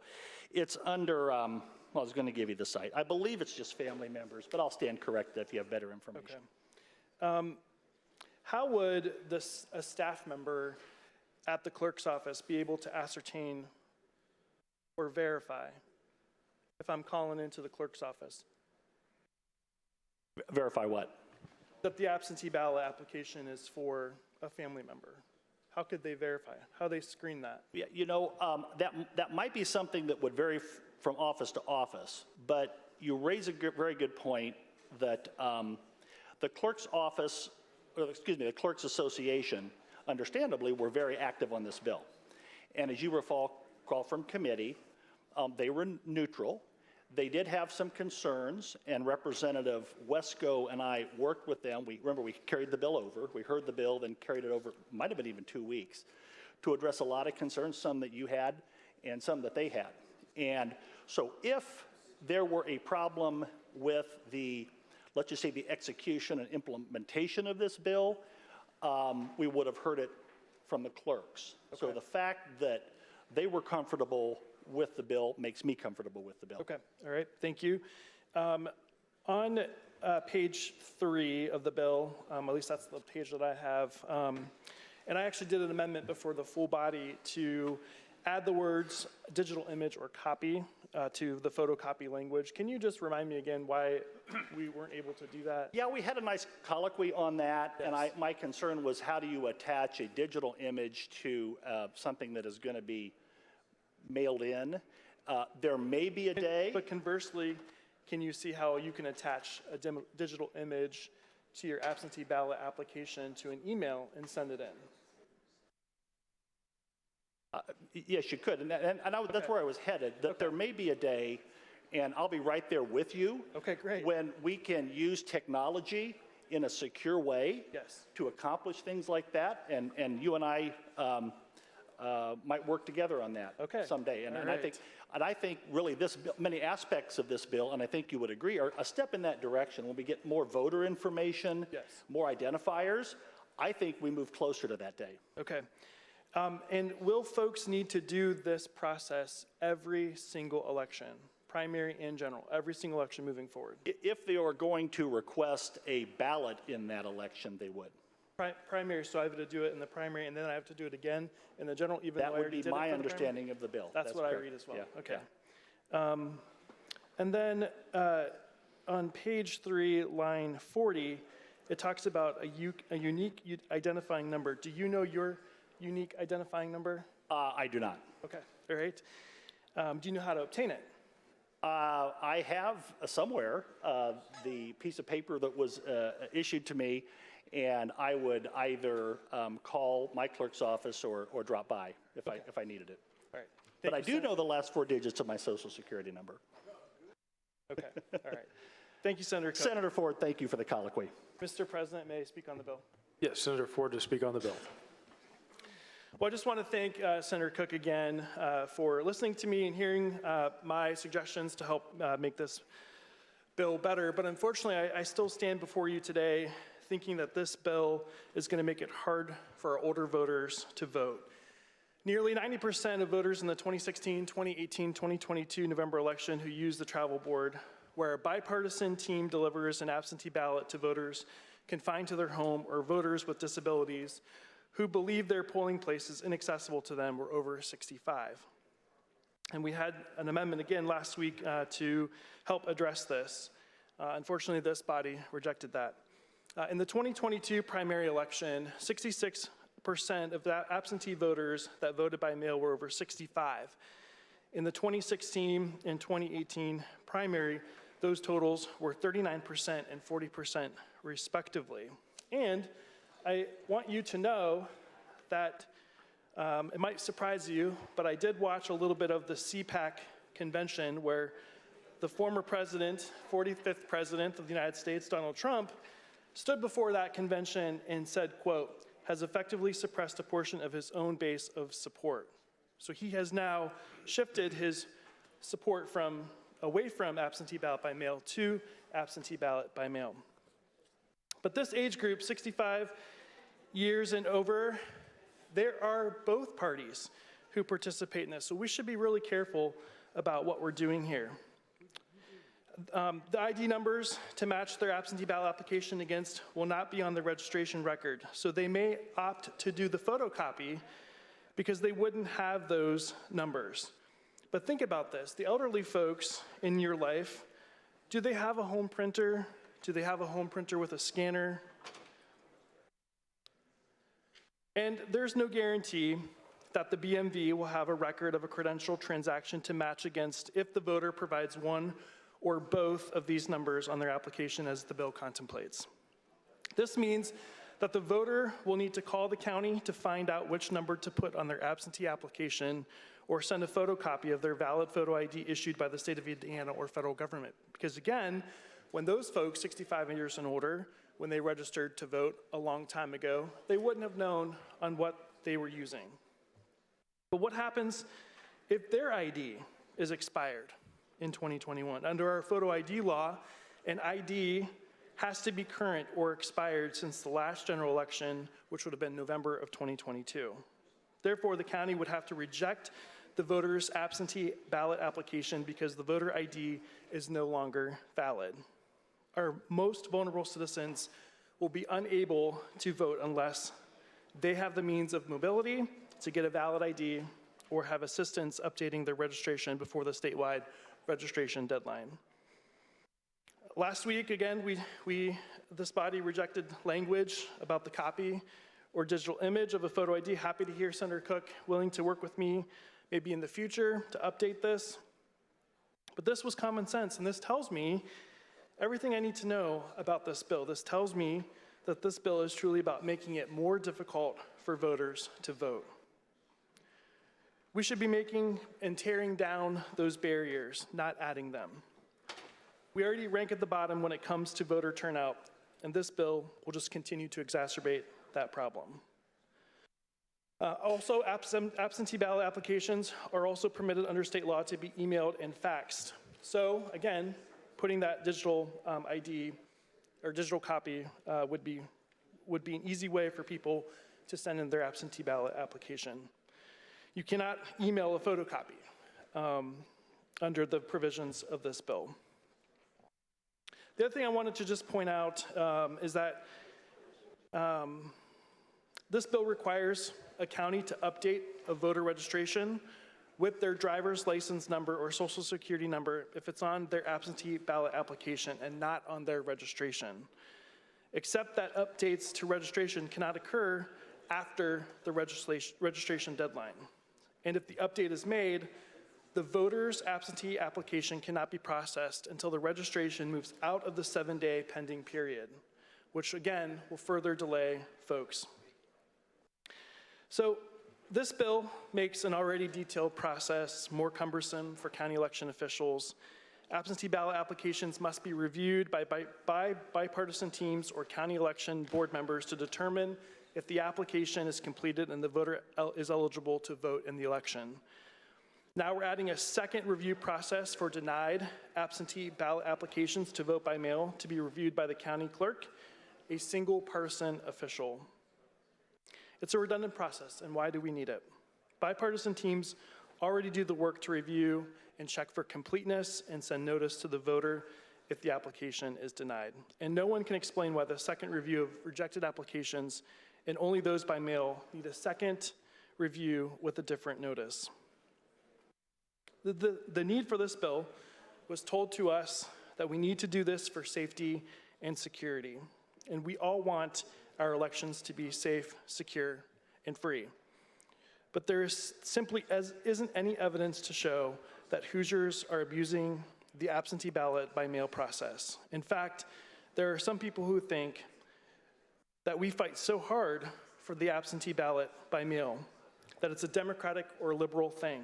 But again, I remind you that both parties are taking advantage of the absentee ballot by mail.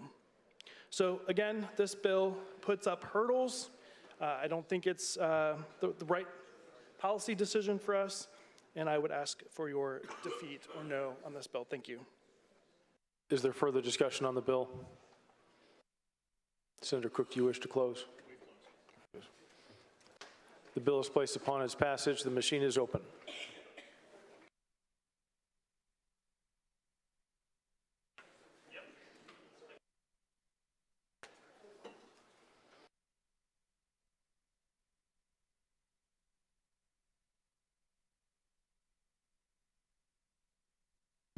Senator Johnson, Senator Busch,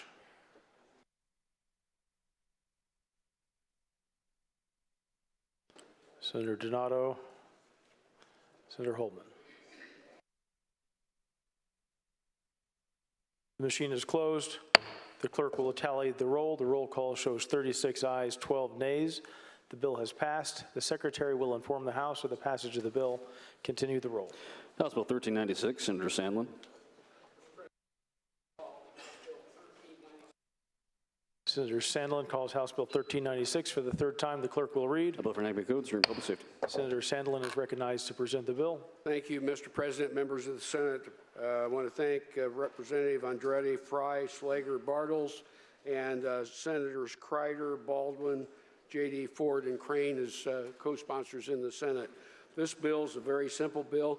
You may be familiar with the Stop the Bleed kits that are available to law enforcement and paramedics around the state. This bill authorized the receiving of a donation or gifts that will help fund that through the Department of Homeland Security. I appreciate your support for this bill. Is there discussion on the bill? The bill is placed upon its passage. The machine is open.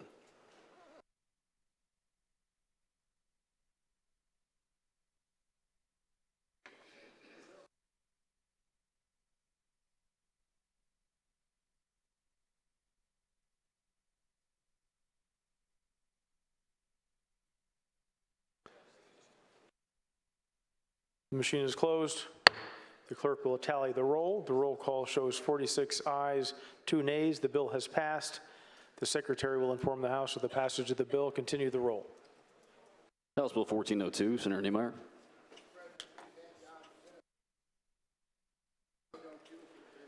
Senator Niemeyer calls House Bill 1402 for the third time. The clerk will read. Bill for enacting codes during health.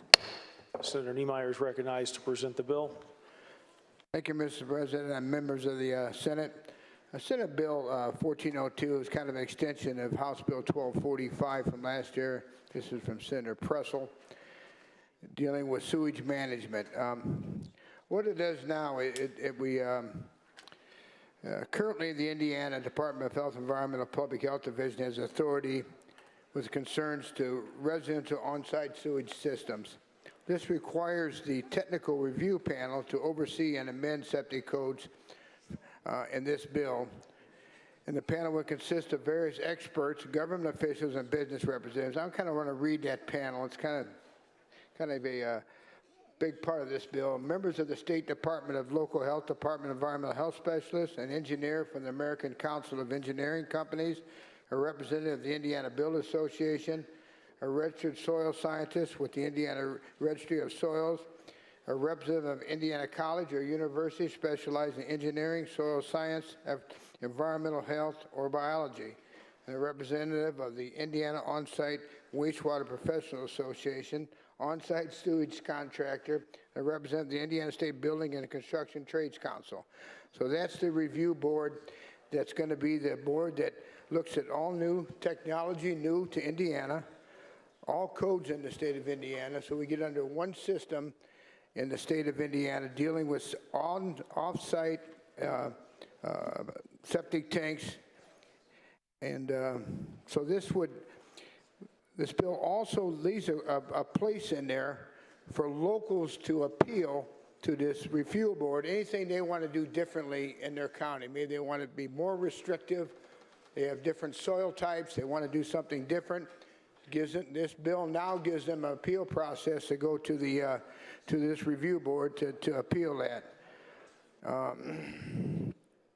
It also does something that a bill does when they bring new lines out there, certain area on sewage from another area, from a town or municipality, and it's within 300 foot of a property owner now that has his own septic and on-site system in. It allows him to show that his system is working, that it's been redone or modernized, and it gives him a 20-year exemption from having to hook up. The first 10 years, they have to have experts come out and make sure that system is working on both sides. Then 5 years, they have to do it again, and the next 5 years, after that 20 years, that system has to be hooked up to the system that's been brought out to that area. And one other thing it also does is that these small conservancy districts and municipalities with 8,000 customers or less, if the conservancy district wants to go to another provider, they can't do that unless they provide a petition to IRUC to look at this, how it's going to affect those ratepayers that are already paying, and make sure it doesn't impact them before they can make this change. And these are conservative districts that are not part of the IRUC system, so they must apply for that. So that gives them protection there. So the bill does quite a bit. It gets that review panel set up in the state of Indiana. It was done through 1245. This gives it more teeth. They're going to be able to set these restrictions for the whole state and new technology and give us a good format. The Indiana Department of Health will still be the driving force of once these things get done from the technical panel. So that's what the bill does.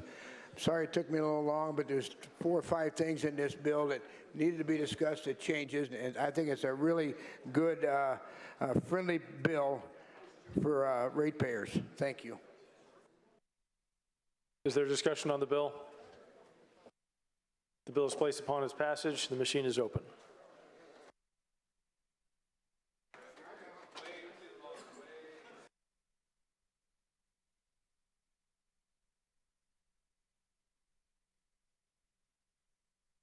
Oh.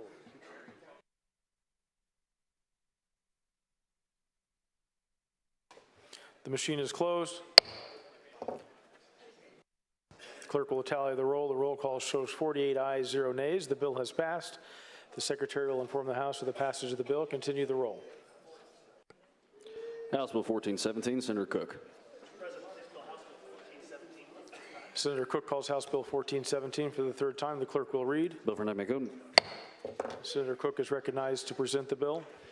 Thank you, Mr. President, members of the Senate. This bill is in response to a Supreme Court decision that held that deferred accounting, as it has been practiced for decades, is retroactive rate making. This bill simply restores the status quo ante and restates the framework and procedure consistent with decades and decades of regulatory practice here in Indiana. Deferred accounting is used by natural gas, electric, and water utilities. These entities are allowed to use deferred accounting to capture costs and credits that fall outside of routine costs allowed for recovery through a prior rate case. A cost can be deferred only if it complies with detailed accounting standards, specifically the Financial Accounting Standards Board, which we call FASB, Accounting Standards Codification, known as ASC 980, which applies to regulated utilities regulated entities such as utilities. These principles are well established and strictly adhered to by the company's accounting and legal professionals and differ from traditional business accounting principles due to the regulated nature of those industries. The Commission retains full discretion over the entire process as they did before, and this bill doesn't change anything as to who pays what. That is ultimately decided under either scenario in a rate case. So this is a process bill, not a substance bill, and I would urge your support.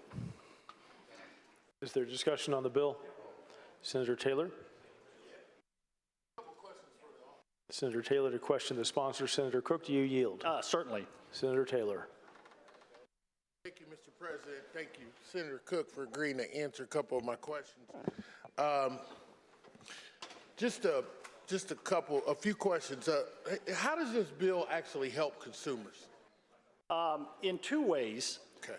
It limits rate shock, and in many scenarios, it will lower the cost of capital, and that lower cost, the benefit of that lower cost, is ultimately passed on to consumers in the next rate case.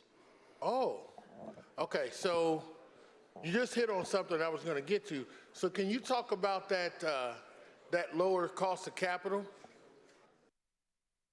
Well, typically, utilities are capitalized about 50% debt and about 50% equity, as I understand their financing. And the less their capital costs them, the less that ratepayers will pay. So how are you going to make sure? I thought your bill actually addressed that. It actually, correct me if I'm wrong, in your bill says that they can charge back the customer for the cost of capital. without going through the pre-approval process? Well, you're talking about two things. Okay. Booking the expense as a regulatory, there are two ways they can go. They could book the expense as a regulatory asset, or they can seek pre-approval. And if the bill passes, they can still seek pre-approval.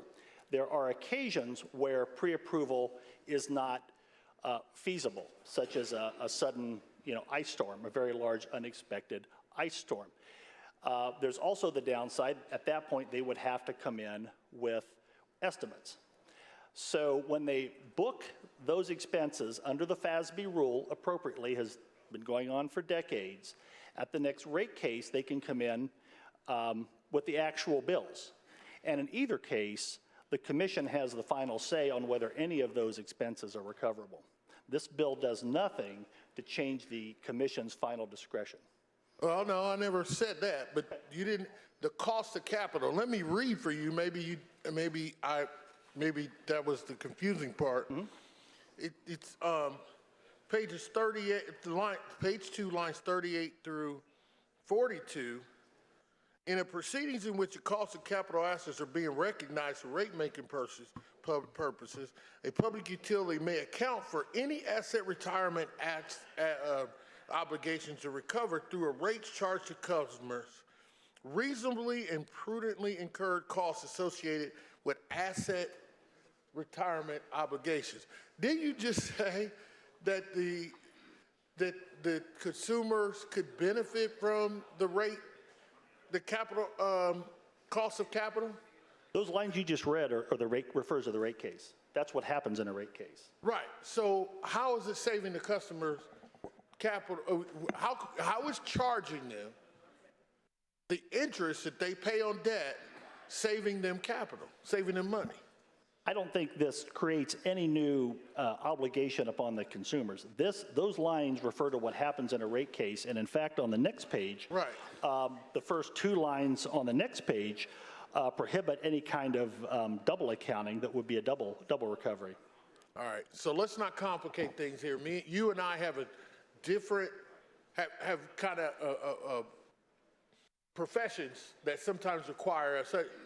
I would concede, you and I both have a JD after our names and not a CPA. Well, but you're the environmental guy, and you've done rate cases. I've never done a rate case. Well, you know a lot about them to never participate, but let me say this.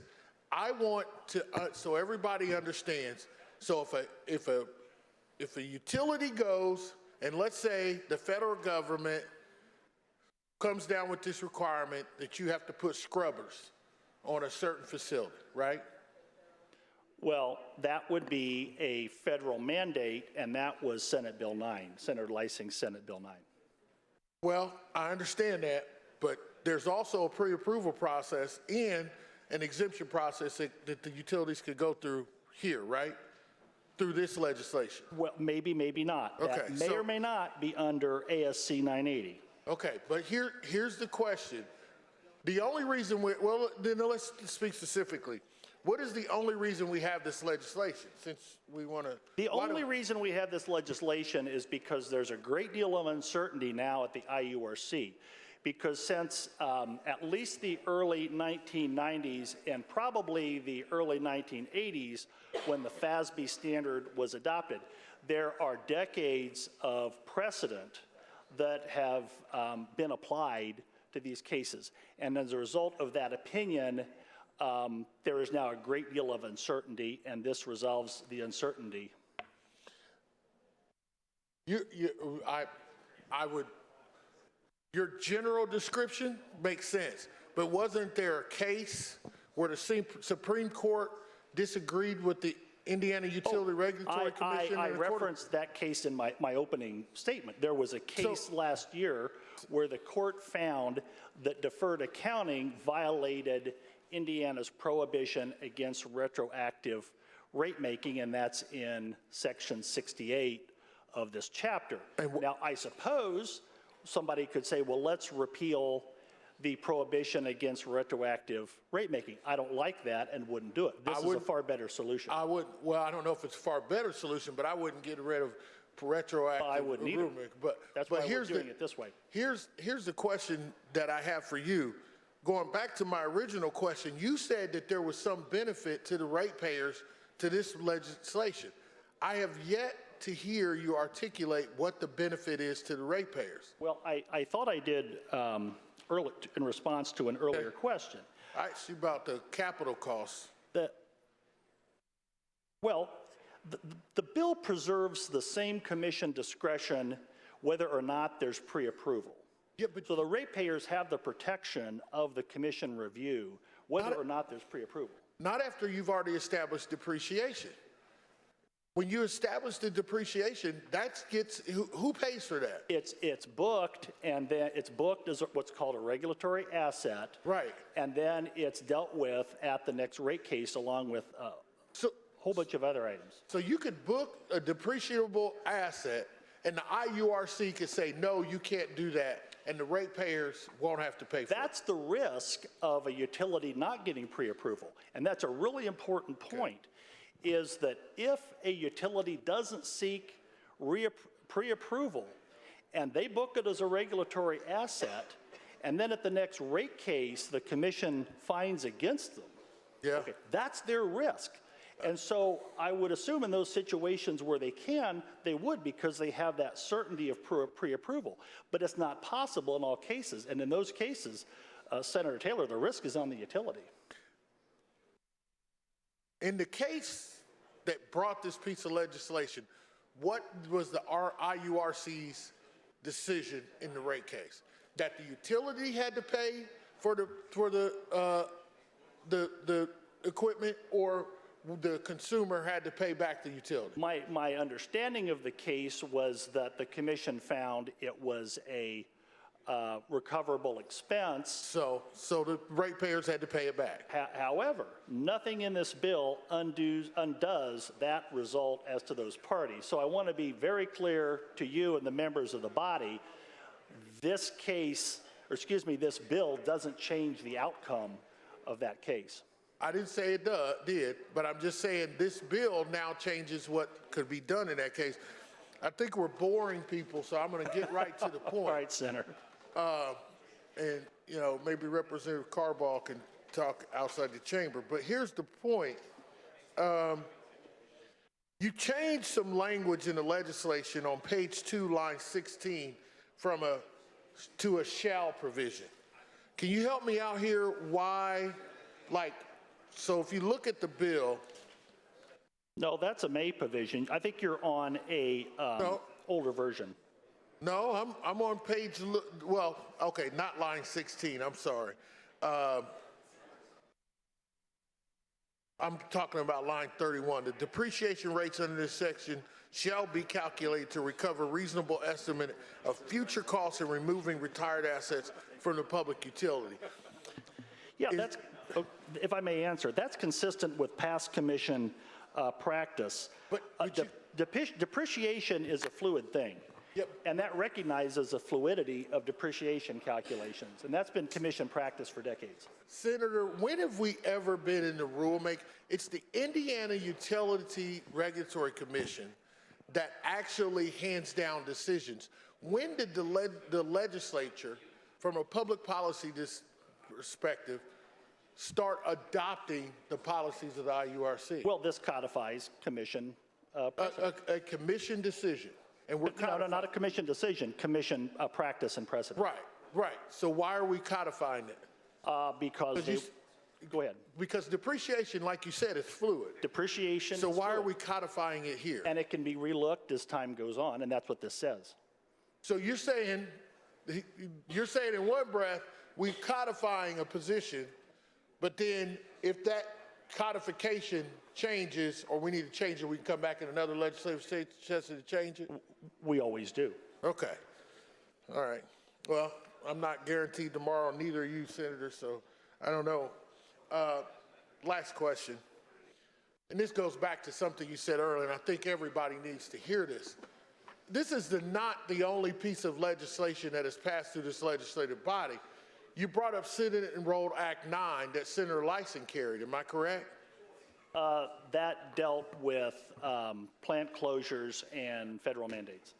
Pre-approvals? I don't know if it dealt with pre-approvals in the sense that this bill does. Maybe So Senator Lysy can speak to that. so what does Senate Enrolled Act 9 do? You know, this isn't Senate Enrolled Act 9. I didn't say it was. This is House Bill 1417, Senator. But you have to take them, you do agree we have to take the legislation as it comes to us in the time. With Senate Enrolled Act, Senate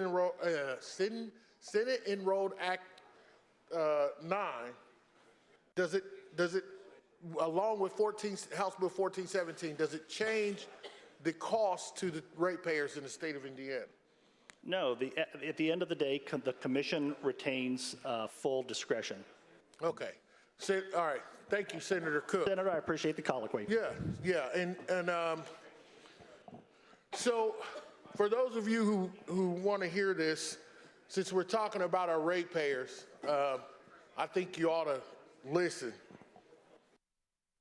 Before Senate Enrolled Act 9, and if we pass House Bill 1417, before utility could remediate coal ash, before utility could buy new equipment and depreciate it faster, there had to be an approval by the IURC. Okay? What Senate Enrolled Act 9 does, along with House Bill 1417, is to actually, even according to the author, codify a couple decisions that the IURC made. What should surprise us, and we should be very cognizant of that both of these decisions were in favor of the private-owned utility. We are not codifying anything that the IURC said to protect the ratepayer. As a matter of fact, Senate Enrolled Act 9, having been signed by the governor, already has created an appeal by a utility company. Did you hear what I said? Not even 2 days after we passed that Senate Enrolled Act, and we should be ashamed of ourselves for giving them pre-approval, a utility company filed an appeal of their rate decision. So we will have no one to blame but ourselves if we go ahead and codify in House Bill 1417 exactly what the Supreme Court of the state of Indiana said Duke Energy shouldn't have done. They should not have gone and remediated and tried to get the money back. The Supreme Court said you will eat the $212 million. Now, you beg yourself to ask the question, why are we here today? We're going to codify what the IURC said after the Court of Appeal agreed with them, and then the Supreme Court sent it back to the Court of Appeal saying, no, you got it wrong. This is going to cost our constituents money. All the remediation that goes on, be it if it's from a federal mandate or some type of other thing, is going to be pre-approved through this process. He just said it. We are codifying what the IURC public policy was. Well, I thought the IURC was the place that the consumers and the utilities go to work out their differences. But we're working it out right here in legislation, on top of the legislation we worked out earlier. There's no longer an incentive for the utilities to control costs because it disincentivizes the utilities on how they operate and efficiently operate. The bill is extremely broad also because it gives a long laundry list of current, unknown, and potential costs. Remember, the language says potential, doesn't say existing. So that long laundry list of things that we're going to be paying for that our consumers are going to be paying for is questionable. I don't understand why we have to make things a shall when they've been a may. May gives the IURC the ability to make a decision based on hearing from both sides of the issue. We're going to make this a shall, and we're going to tie the hands of the IURC. Now, Senator Koch is going to come up here and say it still takes IURC approval. It does, Senator Koch, but you are prescribing what they must approve by using the word shall. That's like me telling my children, you shall take a shower, and then saying to them, this is what you have to do so you don't stink. They have to take a shower. The IURC has no choice but to make the ratepayers pay back this money. So while we might think this is a small thing, I want you to look at page 2, look at the laundry list. When have you ever seen us prescribe a laundry list like financing costs, depreciation expenses, asset retirement obligation? You know what an asset retirement obligation could be? That could be an old scrubber that's gone out and they still owe money on it. Capital costs, tax credits, incurred costs that are directly related to the preparation of conduct of a when have we been that specific? The only reason you do that is so they can't make a decision as to whether or not to approve those. The tax credits would be a benefit to the consumer, but those other things are specifically prescribed. It doesn't give the IURC discretion. It says it shall be. See, that's the stuff in this legislation that we need to be careful of. So as we look down the road, Senator Koch respectfully said, hey, Senator Taylor, if we're wrong, we can go back and change. Well, that's true, Senator Koch. But if we are wrong, before we go back and change, it's our constituents who are going to pay the bill first. And when they pay the bill, and we come back and we say we didn't know, we can just play the tape of this discussion. This will cost our constituents. And along with Senate Enrolled Act 9 that has already been passed, we've already seen the appeal being taken up, it's going to cost them even more. So I ask for your vote of no on this respectfully to Senator Koch for a no vote on this House bill. Senator Breaux. Senator Breaux to speak on the bill. Thank you, Mr. President, members of the Senate. Senator Koch, I actually had some questions I was going to ask of you, but I think Senator Taylor did an excellent job in his summation of explaining what is the problem with this bill. In the end, it will cost your constituents, my constituents, money. It removes a protective guardrail, the IURC, and now puts them at the back end of the process and tells them that they shall charge the ratepayer for these costs. This is not a consumer-friendly bill. Thank you, Senator Taylor, for that excellent discussion as to why this bill is bad, and I ask for your defeat of House Bill 1417. Is there further discussion on the bill? Senator Koch, do you wish to close? Yes, thank you, Mr. President, for the opportunity. First of all, nothing in this bill codifies outcomes. Nothing in this bill codifies outcomes. Nothing in this bill codified outcomes. Now's the may to the shall. If that's important to you, turn with me on page 2, and the shall referenced by Senator Taylor appears on page 2 at line 31, and you'll see the in lighter font existing language and the darker font containing the shall as new language. That is a limiting shall. That is a limiting shall that limits how that depreciation is calculated.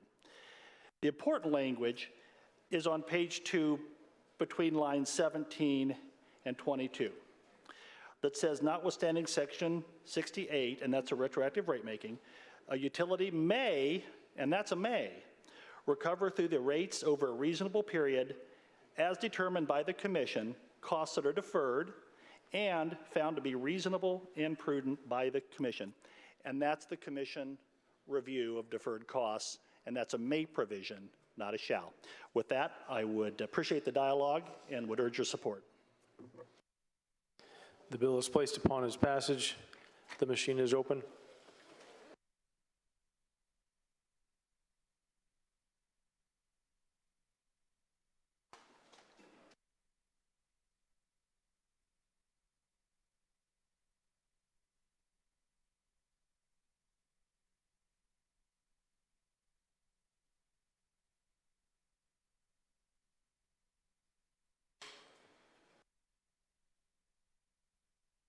The machine is closed. The clerk will tally the roll. The roll call shows 33 ayes, 15 nays. The bill has passed. The secretary will inform the House of the passage of the bill. Please continue the roll. House Bill 1447, Senator Donato.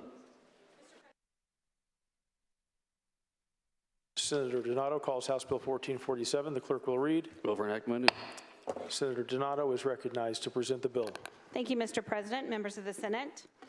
Today, I'm going to explain House Bill 1447. It provides that a school corporation or qualified school uses a third-party vendor in providing certain personal analysis, evaluations, or surveys.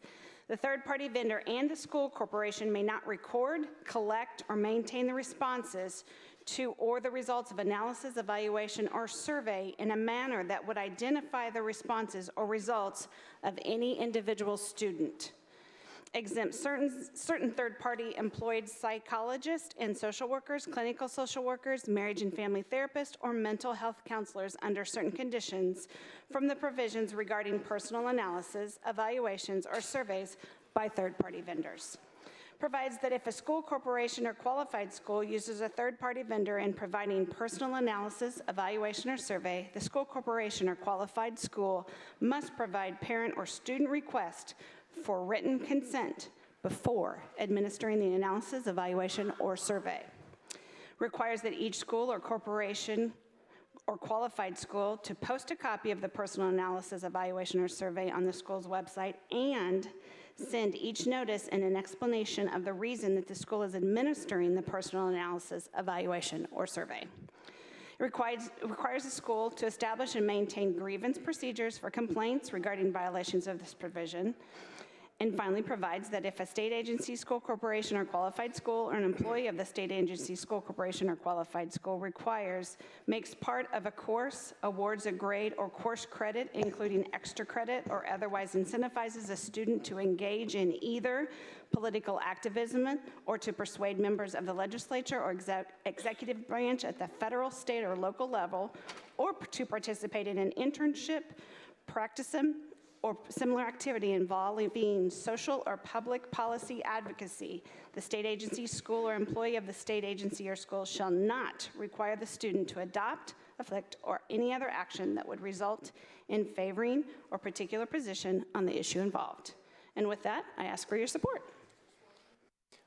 Is there discussion on the bill? Senator Hunley? Senator Hunley to question the sponsor. Senator Donato, will you yield? Yes, sir. Senator Hunley. Thank you, Senator Donato. A question, are public schools infringing on student privacy right now with surveys? Not that I have knowledge of. Okay, so we don't have knowledge that we are infringing on student privacy rights, so that's good. So then I just want to get some help kind of understanding and distinguishing between what types of surveys and evaluations will be allowed under this bill and what kind will not be allowed. So in Education Committee, we heard testimony, this was during House Bill 1002, which is the bill that is going to increase the amount of career coaching that's happening in our schools in order to create more apprenticeships. And it was actually one of your former colleagues, Senator Cruz's son. He has that career coaching firm that he has, and they do individual student surveys. So they are a third-party vendor, and they ask student questions. Would that be allowed under this legislation. Okay, we had quite a bit of conversation, I believe, after that committee. And if you look on page 3, line 39, after consulting with LSA, we feel that the career aptitude or career interest survey is covered under that. So we can have a career aptitude or a career interest survey, okay? Could we have a survey that is about students' mental health? Not allowing their personal information to get out. Okay, so not with their personal information. Could we have a survey around student safety?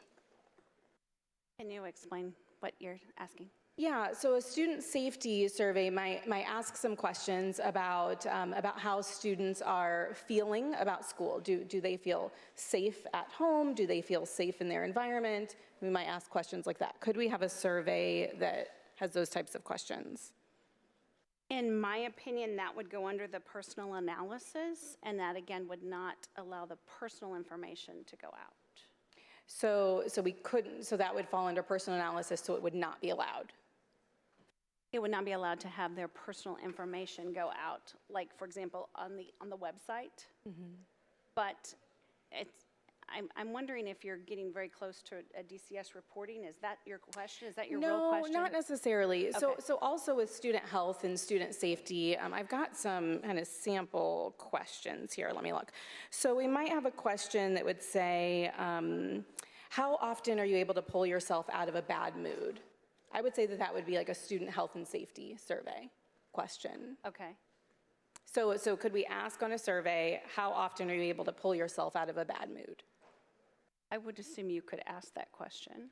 Okay, so we would assume that we could ask that question. Okay, let's look at page 4, section 3. So I'm like at line 23. So it says, if a school corporation or qualified school uses a third-party vendor in providing a personal analysis, evaluation, or survey that reveals, identifies, collects, maintains, or attempts to affect a student's attitudes, habits, traits, opinions, beliefs, or feelings, the third-party vendor and the school corporation or qualified school may not record, collect, or maintain the responses to or the results of the analysis, evaluation, or survey in a manner that would identify the responses or the result of an individual student. So that question would not be allowed if it were tied to an individual student. Correct. Correct. You could ask it on a survey, but you could not get their personal information. Okay, but if it were a career survey, then I could say, as related to, the career aptitude and are you going to be able to work in this challenging environment, how often are you able to pull yourself out of a frustrated mood? I could ask that if it were on a career aptitude survey analyzing a student's work habits. I could ask that. What portion of the bill are you referring to? So I am referring back to where you were at, page 3, line 39, which says this chapter does not apply to, line 39, a career aptitude or career interest survey. I believe that's the way it's stated. It is. Okay, so you're with me in seeing kind of this contradiction in the bill. Like, we can ask a question if it's about, going to support workforce development, but we can't ask the question if it's going to support mental health of our kids. Senator Donato, are you aware of the mental health crisis that our youth are in right now? I think you know the answer to that question already. I know, because I serve on several committees with you, and I know how much you care about kids and about making sure that we're taking care of them. And in fact, this body, we passed SB 1, which, was our mental health bill. And so you would be familiar with the fact that, our girls, I've got 2 daughters, that our female students rank the highest with 60.4% of them, that's here in Indiana, stating that they feel sad or hopeless almost every day for more than 2 weeks. So I'm wondering, why are we going to pass a bill that would not allow schools to ask students a simple question like, how often are you able to control your emotions when you need to, drill it down to the individual student level so that then schools can catch these red flags and support kids? So can you help me understand why we need this piece of legislation that's going to make it harder for schools to support mental health? I believe that this bill has a different focus, and that is the protection of the children and the notification of the parents, and allows them to do some analysis without getting into their personal information when it's not appropriate. Okay, so protecting students' data. So in my example, the one with Senator Cruz's son, who has that, that great career coaching, which I think is incredible. I think that the work that they're doing is really important. So I'm wondering, does this bill provide guardrails then around the way that they can use that student data? Like, for example, does it prevent them from being able to, say, sell it or share it with a, with one of these Worksite employers? Does it prevent them? What portion are you referring to? Well, that's what I'm asking, because I didn't find it anywhere in here. So does it prevent those third-party vendors that can still ask their survey questions, does it prevent them from buying, selling, or trading student data? If you didn't find it in here. Yeah, I didn't find it. But what I heard you say, though, is that this bill is about protecting student data and student privacy, but I'm just not finding that. We may have to agree to disagree. So what I do see, though, is that it does put guardrails in place for parents. So it does allow parents to opt their children out of taking the surveys, which I would think that, I mean, you're in agreement with that, right? Parents should have the ability to opt their children out of taking surveys. As you well know, I feel that parents and teachers should go side by side in the best success for the children. Yep, I agree. And so I think that it's, that's an important piece, that parents can opt their children out of taking the surveys. But I think that parents were kind of sold a story with this, in that this bill is going to protect their kids' data. But you and I just agreed that it doesn't anywhere in here. They can still buy it, sell it, trade it. Speak on the bill? Oh, actually, wait one moment. I take that back before you say anything. I have one more section I wanted to ask you a couple questions about, because I forgot. This bill does two things. Page 6, section 3. So in addition to the survey part of the bill and the student data part, there's also this chapter, new section 3, chapter 1.5, neutrality regarding certain activities. Can you just explain to us again what this section is trying to solve for, what problem it's trying to solve? I got to the page, and what's the line item? Sorry, I was. Oh yeah, sorry. Let's see, page 6, starting at line 35. 35. Okay. So.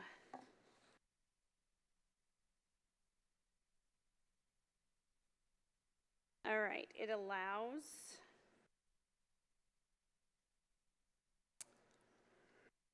Part of the course, it awards a grade or course credit, including extra credit, or otherwise incentivizes a student to engage in either political activism or persuade members of the legislature of the executive branch at federal, state, or local level, or to participate in an internship.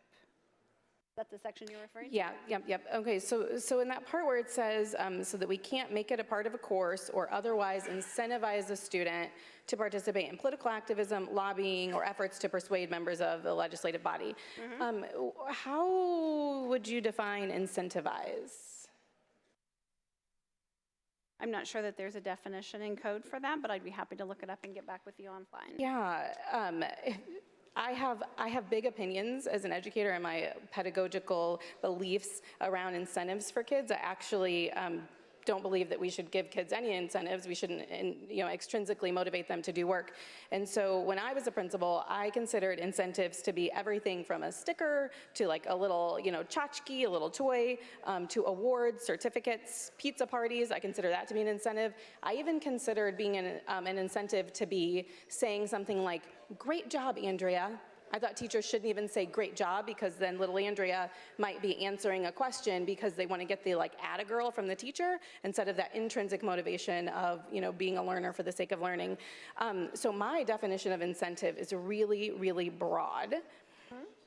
And so if it says that I can't incentivize a student for political activism, I'm wondering, we just had some students who were here and they were testifying in support of expanding vouchers for schools. So if those kiddos who were here testifying, if they went back to their classroom and their teacher said, "Great job, you were down at the State House," would they be in violation of this portion of the bill for incentivizing a student for political activism? I think they would have to refer to whether it's part of the course, awards, a grade course craft, including extra credit. So it would depend on what they're here for. It's really broad. I mean, it says, you know, awards as, you know, a grade or a course, including extra credit, or it says there's the comma or otherwise incentivizes a student. So that could be like a school assembly. If I recognize all of the students who were in the Model United Nations for their school, I am incentivizing them for their political activism. So under this piece of the bill, would schools not be allowed to recognize students that are in, say, those after-school activities like Model United Nations? It doesn't speak of after-school activities.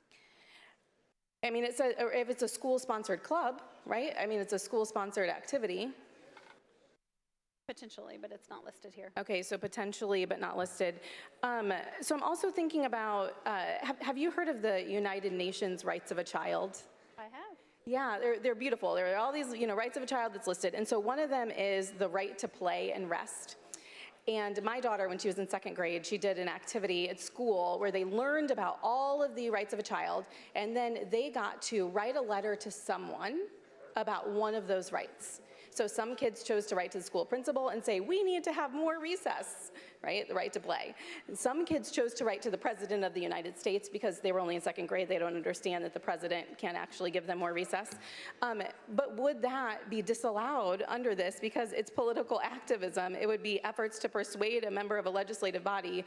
So a 2nd grader couldn't write a letter to, you know, the President to say, we believe children should have more recess, right? That wouldn't be allowed. It'd be part of their class.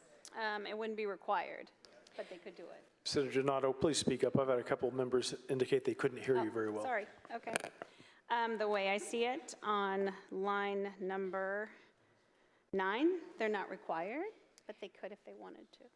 But if it says on line 42 on page 6, makes a part of a course, right? So if it's a part of their 2nd grade curriculum that they write a letter, it doesn't say who they have to write the letter to, no. but it would be made a part of the course, so that wouldn't be allowed.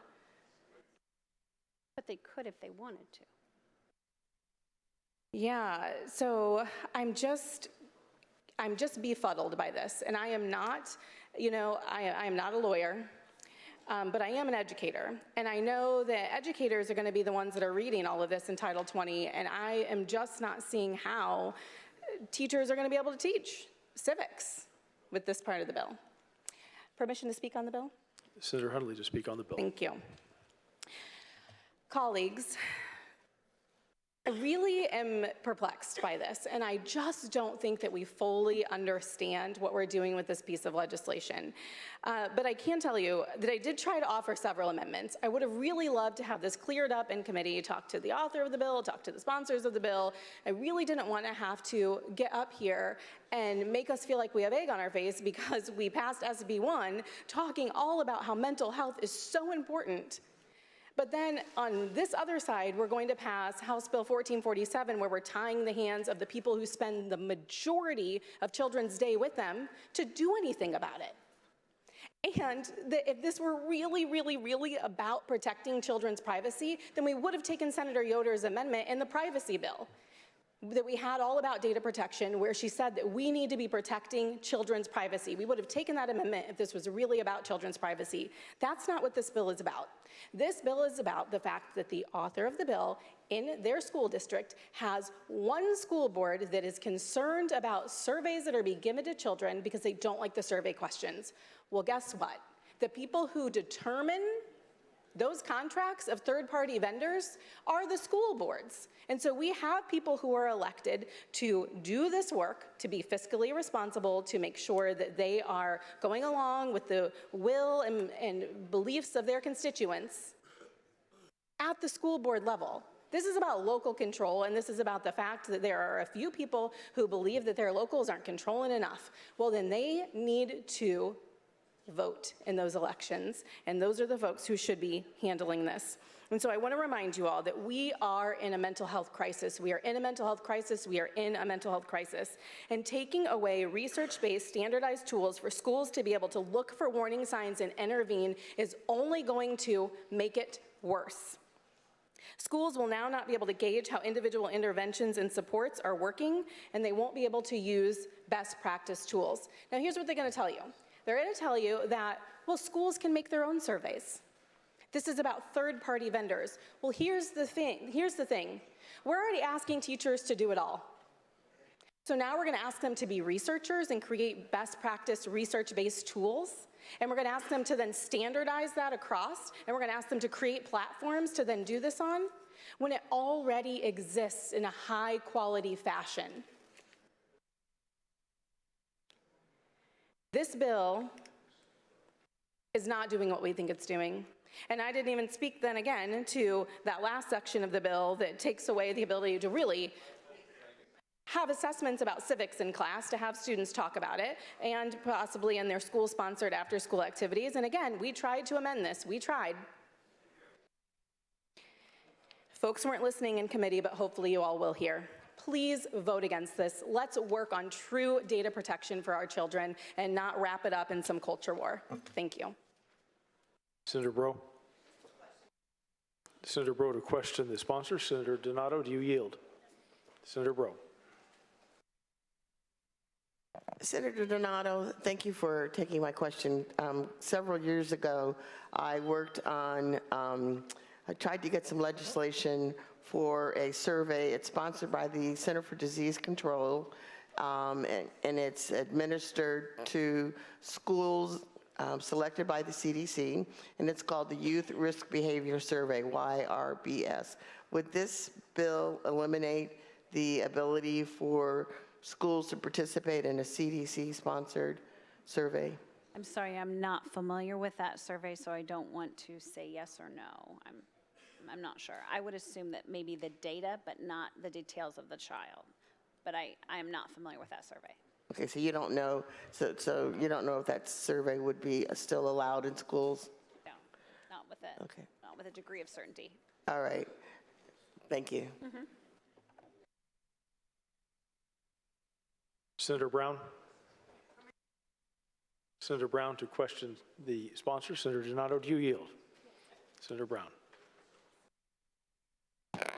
Thank you, Mr. Chairman.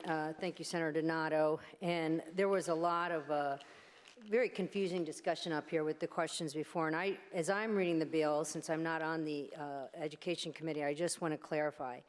So if, for example, a school decides to use a third party, and I'm reading page 4, I'm sorry, uses a third party to determine, there's a crisis situation in which the school and third party reasonably believe the student is in harm, et cetera, et cetera.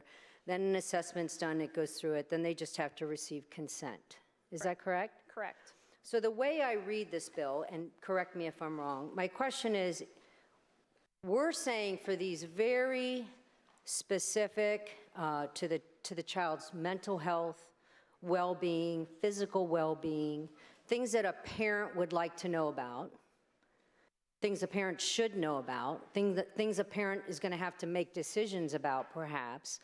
We're saying you can ask those questions, right? Right. But you have to tell the parent what you're going to ask. And then once that provider, if it's a third-party vendor, then they have to make sure they disaggregate, which means they can't attach it to the name, so then they can target Johnny or Susie and say, hey, do you want some Adderall, or do you need to come see, right?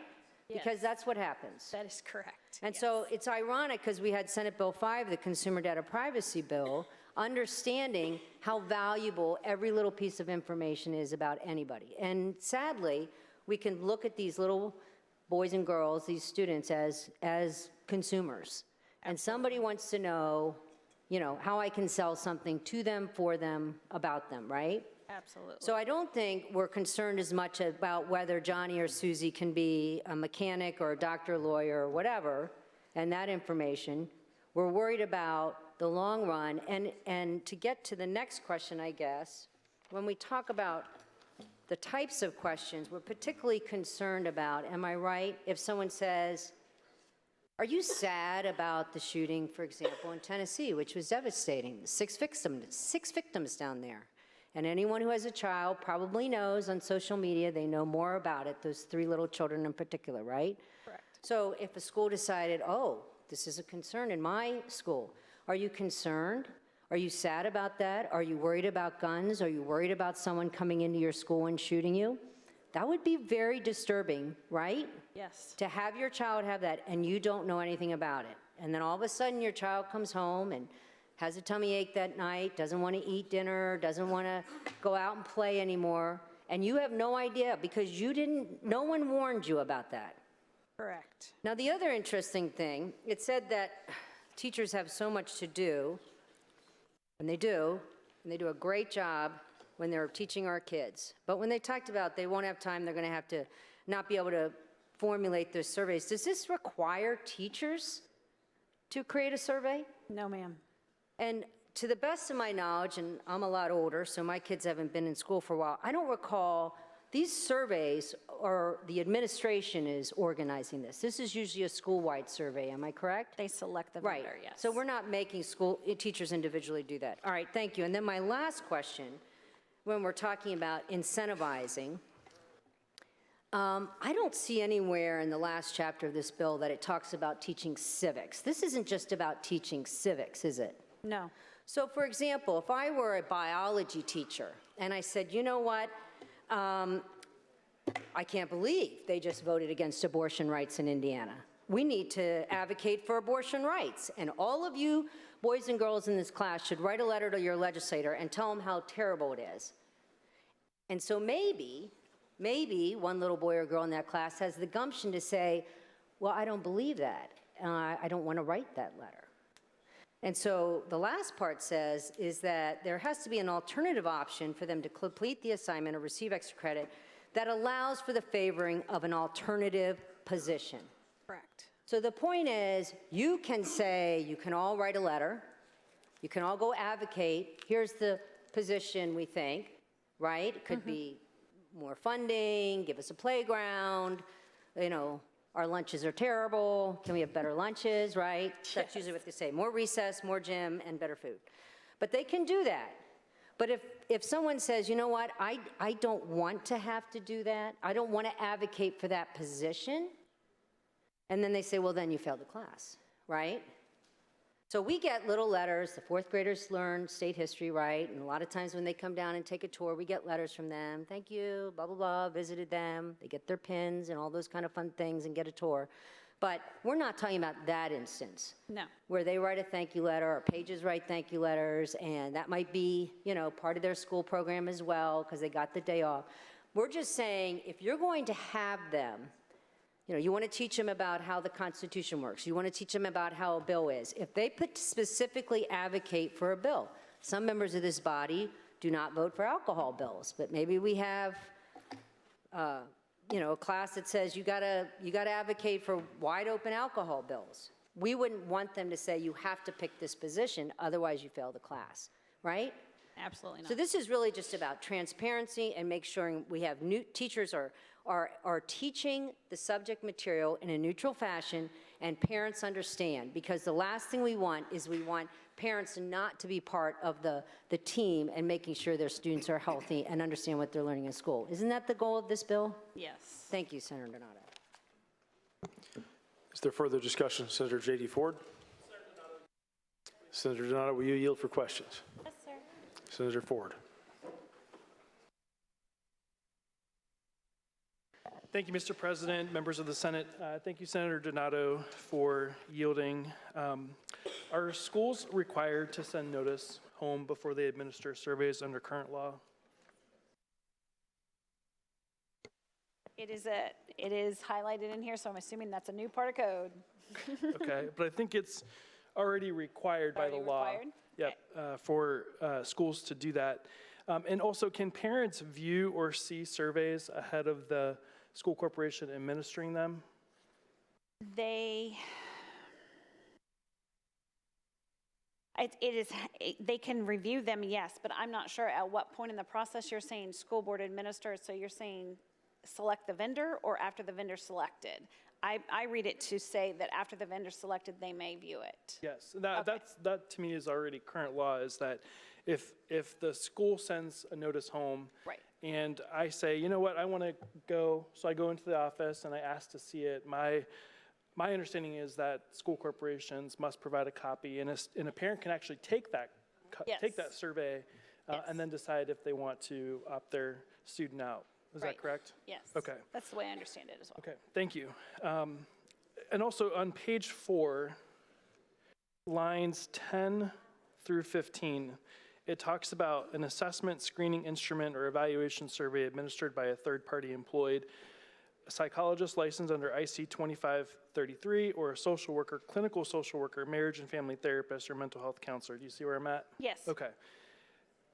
So an outside party could administer this, but not a school social worker or a school psychologist that's employed by the district. Are you reading it the same way that I'm reading it? The third-party provider.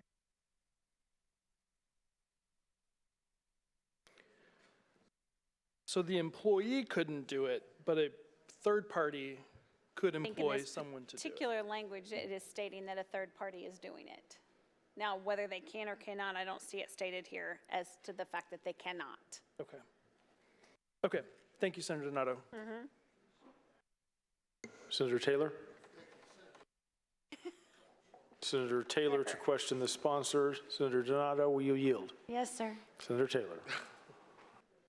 Thank you, Mr. President. Thank you, Senator Donato. Senator Donato, I heard your answers to Senator Brown's leading questions, but I wanted to ask you because one of the answers was inconsistent with what you told Senator Hunley.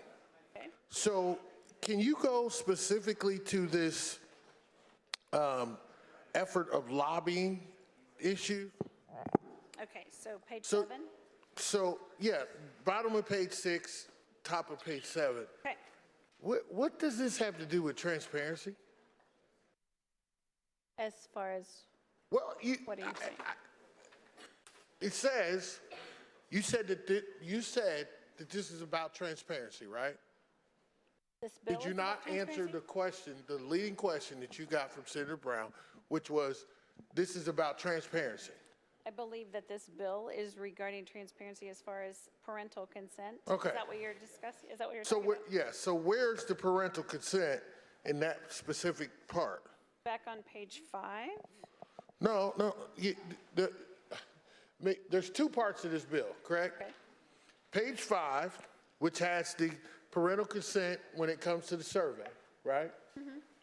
And then can you tell me about the other parental consent as far as neutrality for certain activities? What part of the bill are you referring to? Page 6, Okay. lines 35 through 42, and page 7, lines 1 through 14. Where's the parental consent for neutrality? That is not in the section you just requested. There's a new section, chapter 1.5, neutrality regarding certain activities. Mm-hmm. You can't give an incentive and extra credit for political activism, lobbying, or efforts to persuade members of the legislative or executive branch for the level for certain things.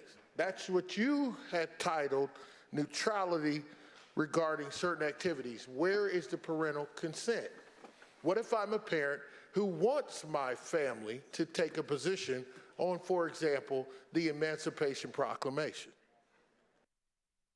So you feel that a school is not notifying the parent here? Well, let me give you an example. I'll give you an example of what I'm talking I about. understand what you're asking. Okay, I'm glad you said that because I think it is kind of confusing. When I went home in 3rd grade, I think I've told this story, maybe you were not here. I came home and I told my mom that the biggest hero in my life was Abraham Lincoln, right? You know why I told her he was a hero? Because he freed the slaves. And that's the first spanking I got from my mom for coming home and making a statement. She said, he did, but it wasn't because he thought you were a human being. He did it because it was a war and everything else going on, and he needed to have troops in the war. Now, whether or not you agree with that or not, I was taught in school that Abraham Lincoln was the savior for black people, right? I don't know what you were taught in school. I can't answer that question. Well, do we not teach children that Abraham Lincoln freed the slaves?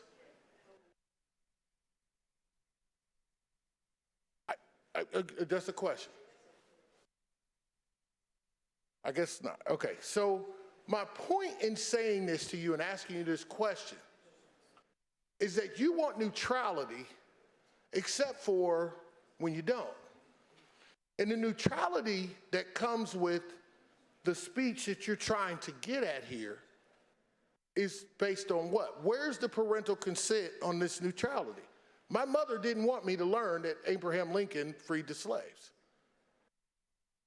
Then I would say that you have a saving grace with the alternative option on line 12 of page 7. Great. But where is the requirement that they send that home to my mom? All right, I'll give you something easier. There was a recent study in regards to, no, I'm not going to give you that one because that one's kind of tough. Here's one. We've had parents who are concerned about the fact that the representation of their children's hair in school is not being, you know, you've heard the hair situation. Like, there are black girls who can't straighten their hair every day. They can't wash it every day, otherwise it would fall out. So when they go to school with an afro, the teacher says, hey, you can't do that. You have to wear certain hair. Have you heard of those cases? Sorry, no. Okay. Well, I'm sorry. I have. I apologize. And I'm not saying that there's anything nefarious about you not hearing about it. But if the school says that you have to have a certain dress code, and that dress code includes your hair, where's the requirement? And this is, because again, these are all neutral things that you want in the schools, transparency. Where's the notice to the, can they just send the child home if they're out of uniform?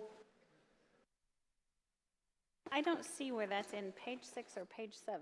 No, whether I'm a saying, child wears a uniform. I'm trying to, okay.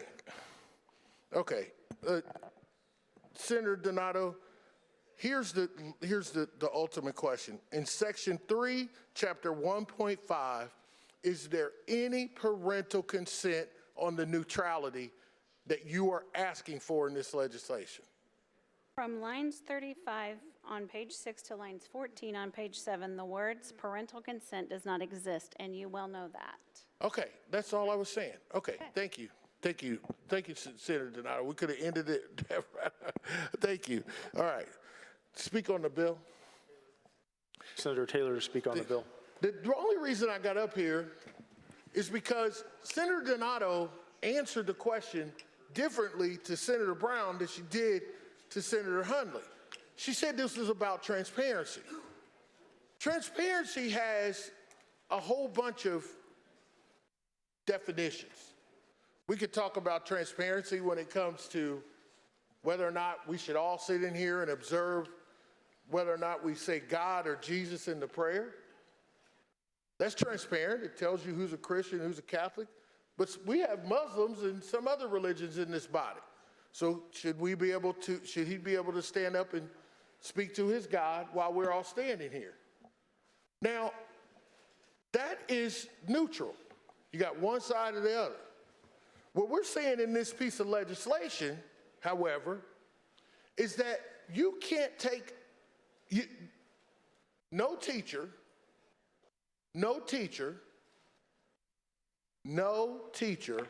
can take a position and give credit, incentives, or extra credit on an issue, and they have to offer an alternative option. I like that. But there's no parental consent. So what did you do in little Greggy's situation where his mom comes to school and says, don't you teach my child that Abraham Lincoln was a good guy?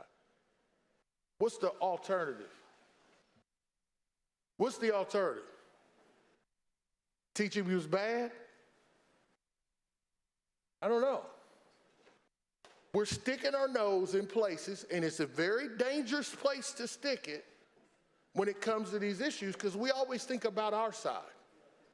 We always think about where we want to be neutral. But if you want to be neutral on some things, you can be. I'd rather deal with the facts, and I like the fact that young children have the opportunity to speak their mind.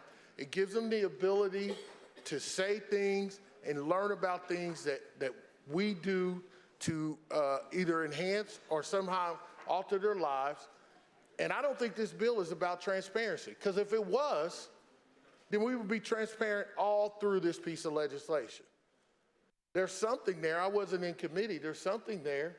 I think something happened up in your district, and you think that this is going to solve the problem, but I think it's going to create another one. And these teachers, God save them, when they see this language, they're going to be like, we're not sending any kids down here for the paging program. Not giving them credit out of school anyway. And we're not going to have them write letters to the governor about certain things, because they have to, maybe they don't believe, I don't know how you tell a kid, but maybe they don't believe what we're arguing is the right thing. Well, then argue the other side.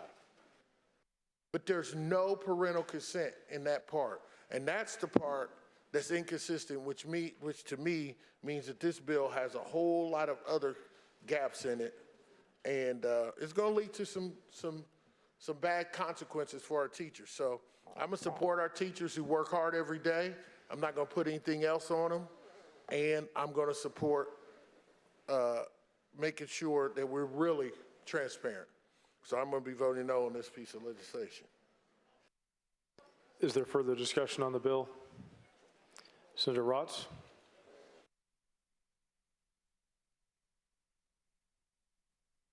Thank you, Mr. President. Thank you, Mr. President. Speak on the bill. Appreciate it. Ladies and gentlemen of the Senate, just quickly on this bill.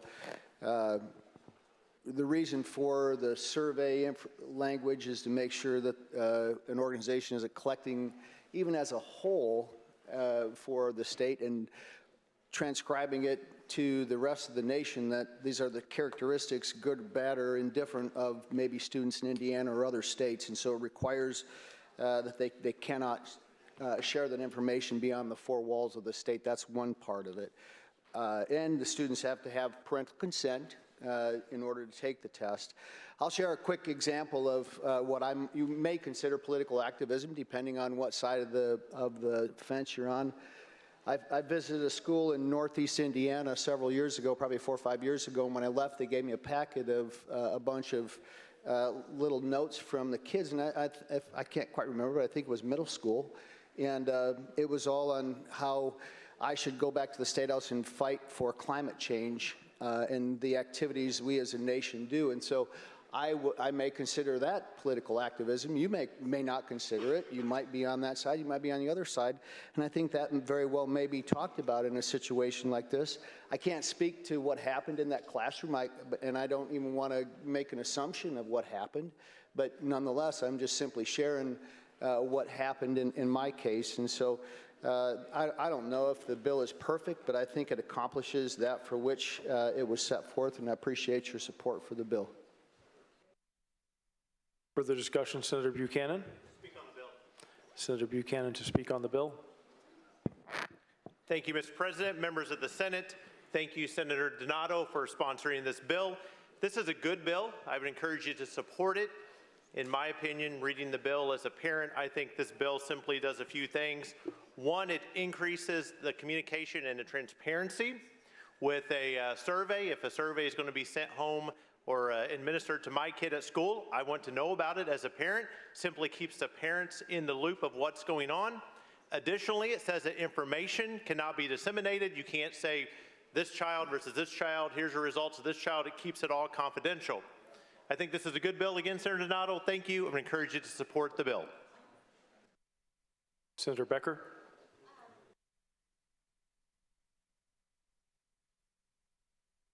Senator Becker to question Senator Donato. Senator Donato, do you yield? Senator Becker.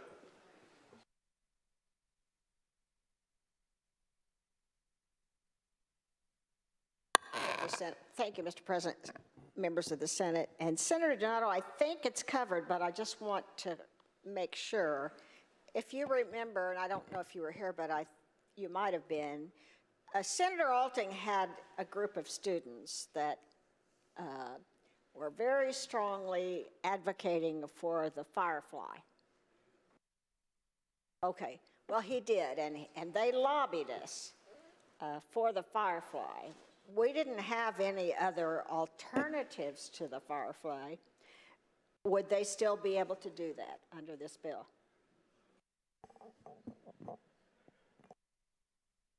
So the students came down at the instruction of the school, or they came down as a group? They came down together as a group. As a group from the school? As a group from the school in Lafayette. And this was part of their assignment or extracurricular activity? It was their own. They just decided they wanted to advocate for the Firefly, which we passed, and that became law. Then I don't believe it's part of this, because if they came out and down on their own, that would have been parental involvement, not the school. So I don't think it's in this bill at all. That's my opinion. Okay, thank you.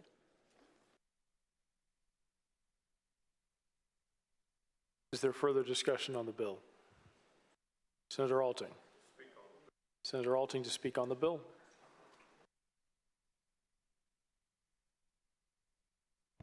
Thank you, Mr. President, members of the Senate. I don't know, it seems to me like this is pretty complicated to me, but maybe I'm just missing something. I believe in parental rights. I want to support the bill, but then I also think to myself of this scenario there. It was West Lafayette School, fourth graders who very intelligent. The school leads some of the top scores. It's in our new senator's district, and they came up on their own, not an assignment, just by reading that Indiana didn't have a state insect. So they got together, and of course they were supported by the school and everyone else, and the governor thought it was a great idea, and we got that bill through. And really, it was one of the reasons why I pushed it, is why I do several bills that I carry on climate change and so forth, because kids come to me, and I want them to have a good experience in government. I don't want them to leave in a fourth grader or fifth grader or a senior in high school and say, well, I talked to my local senator about it, and he just kind of brushed me off. I think we all know that, my goodness, we don't have the best reputation sometimes of being open-minded and being a government that really is there for the people. So I try my best to represent the Senate in a good way in doing that, and I hope that you're right. I think Senator Raatz is hiding somewhere, which is normal when I come to a mic. No, I'm teasing.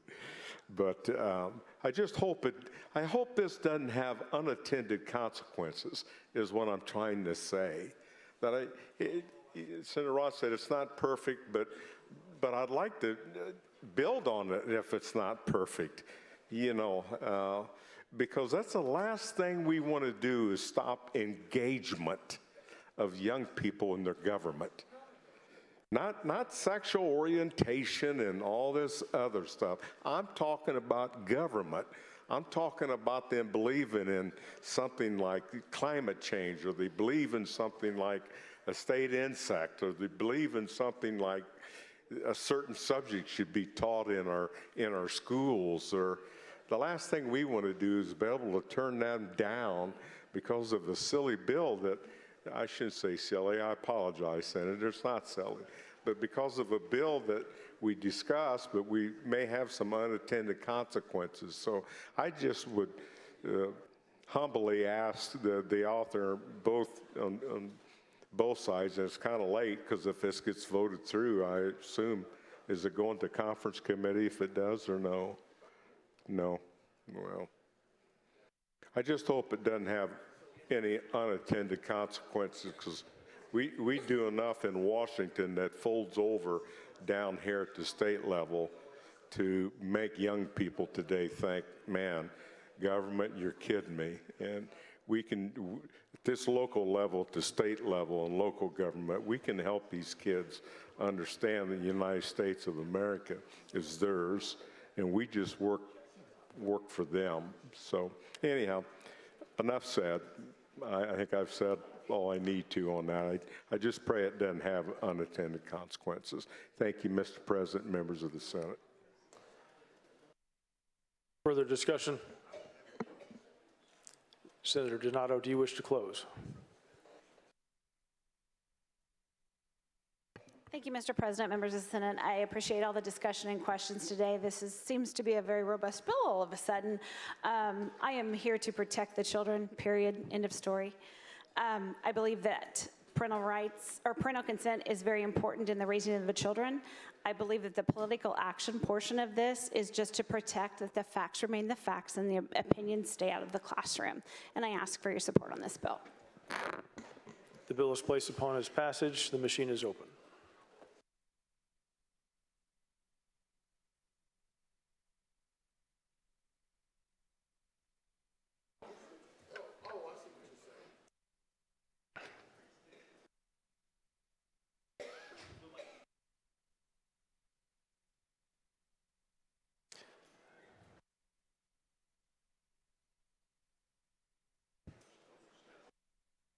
Senator Freeman.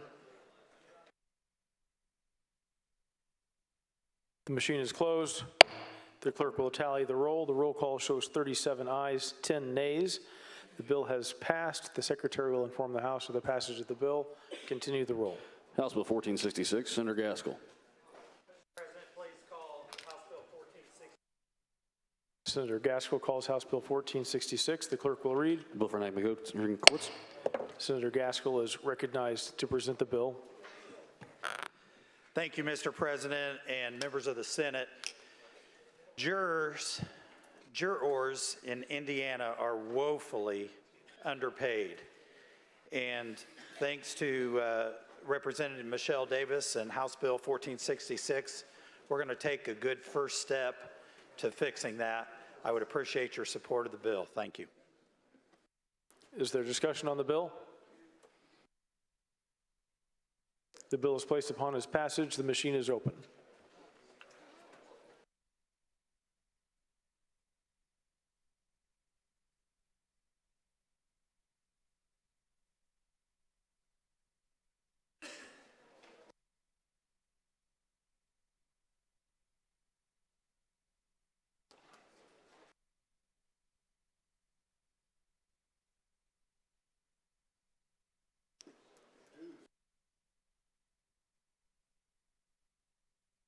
Senator Garten.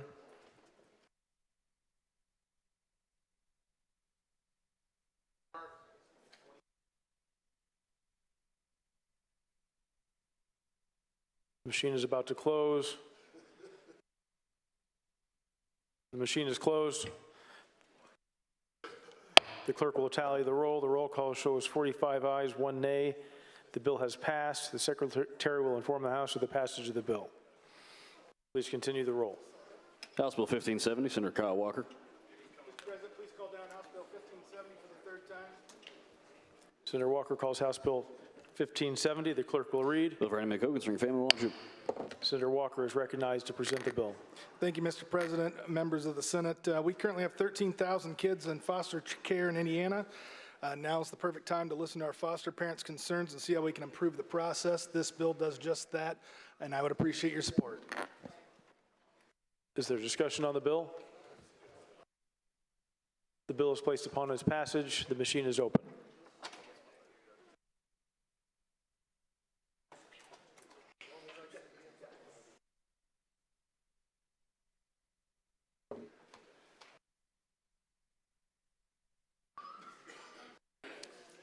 Senator Cadora, Senator Raatz. The machine is closed. The clerk will tally the roll. The roll call shows 47 ayes, 0 nays. The bill has passed. The secretary will inform the House of the passage of the bill. Continue the roll. House Bill 1647, Senator Byrne. Senator Byrne calls House Bill 1647. The clerk will read. Bill for enactment concerning health. Senator Byrne is recognized to present the bill. Thank you, thank you, Mr. President, members of the Senate.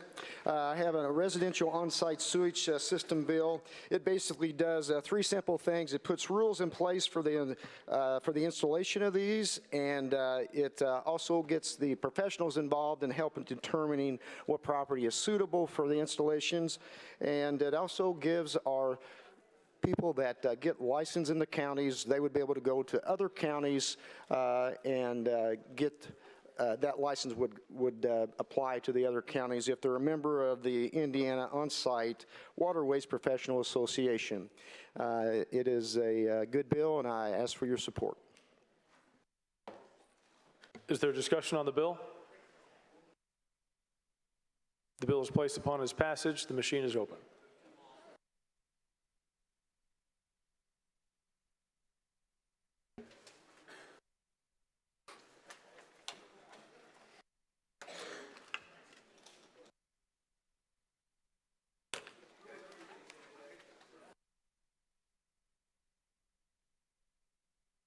The machine is closed. The clerk will tally the roll. The roll call shows 39 ayes, 8 nays.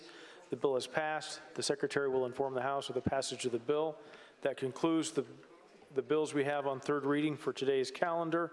We have 3 messages from the House. We have author motions. Is there consent to take these in one motion? Consent. All in favor of the motion to adopt the author motion say aye. Aye.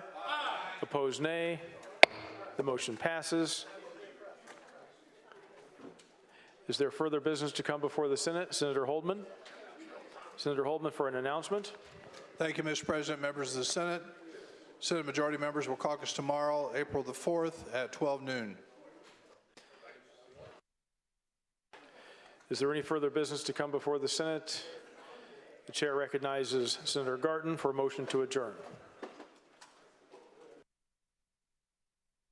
Thank you, Mr. President and members of the Senate. I move that we do now adjourn until Tuesday, April 4th, 2023, year of our Lord at 1:30 p.m. The question is on the adoption of the motion. All in favor say aye. Aye. Opposed, nay. The motion passes. The Senate stands in adjournment until Tuesday, April the 4th, 2023, 1:30 p.m.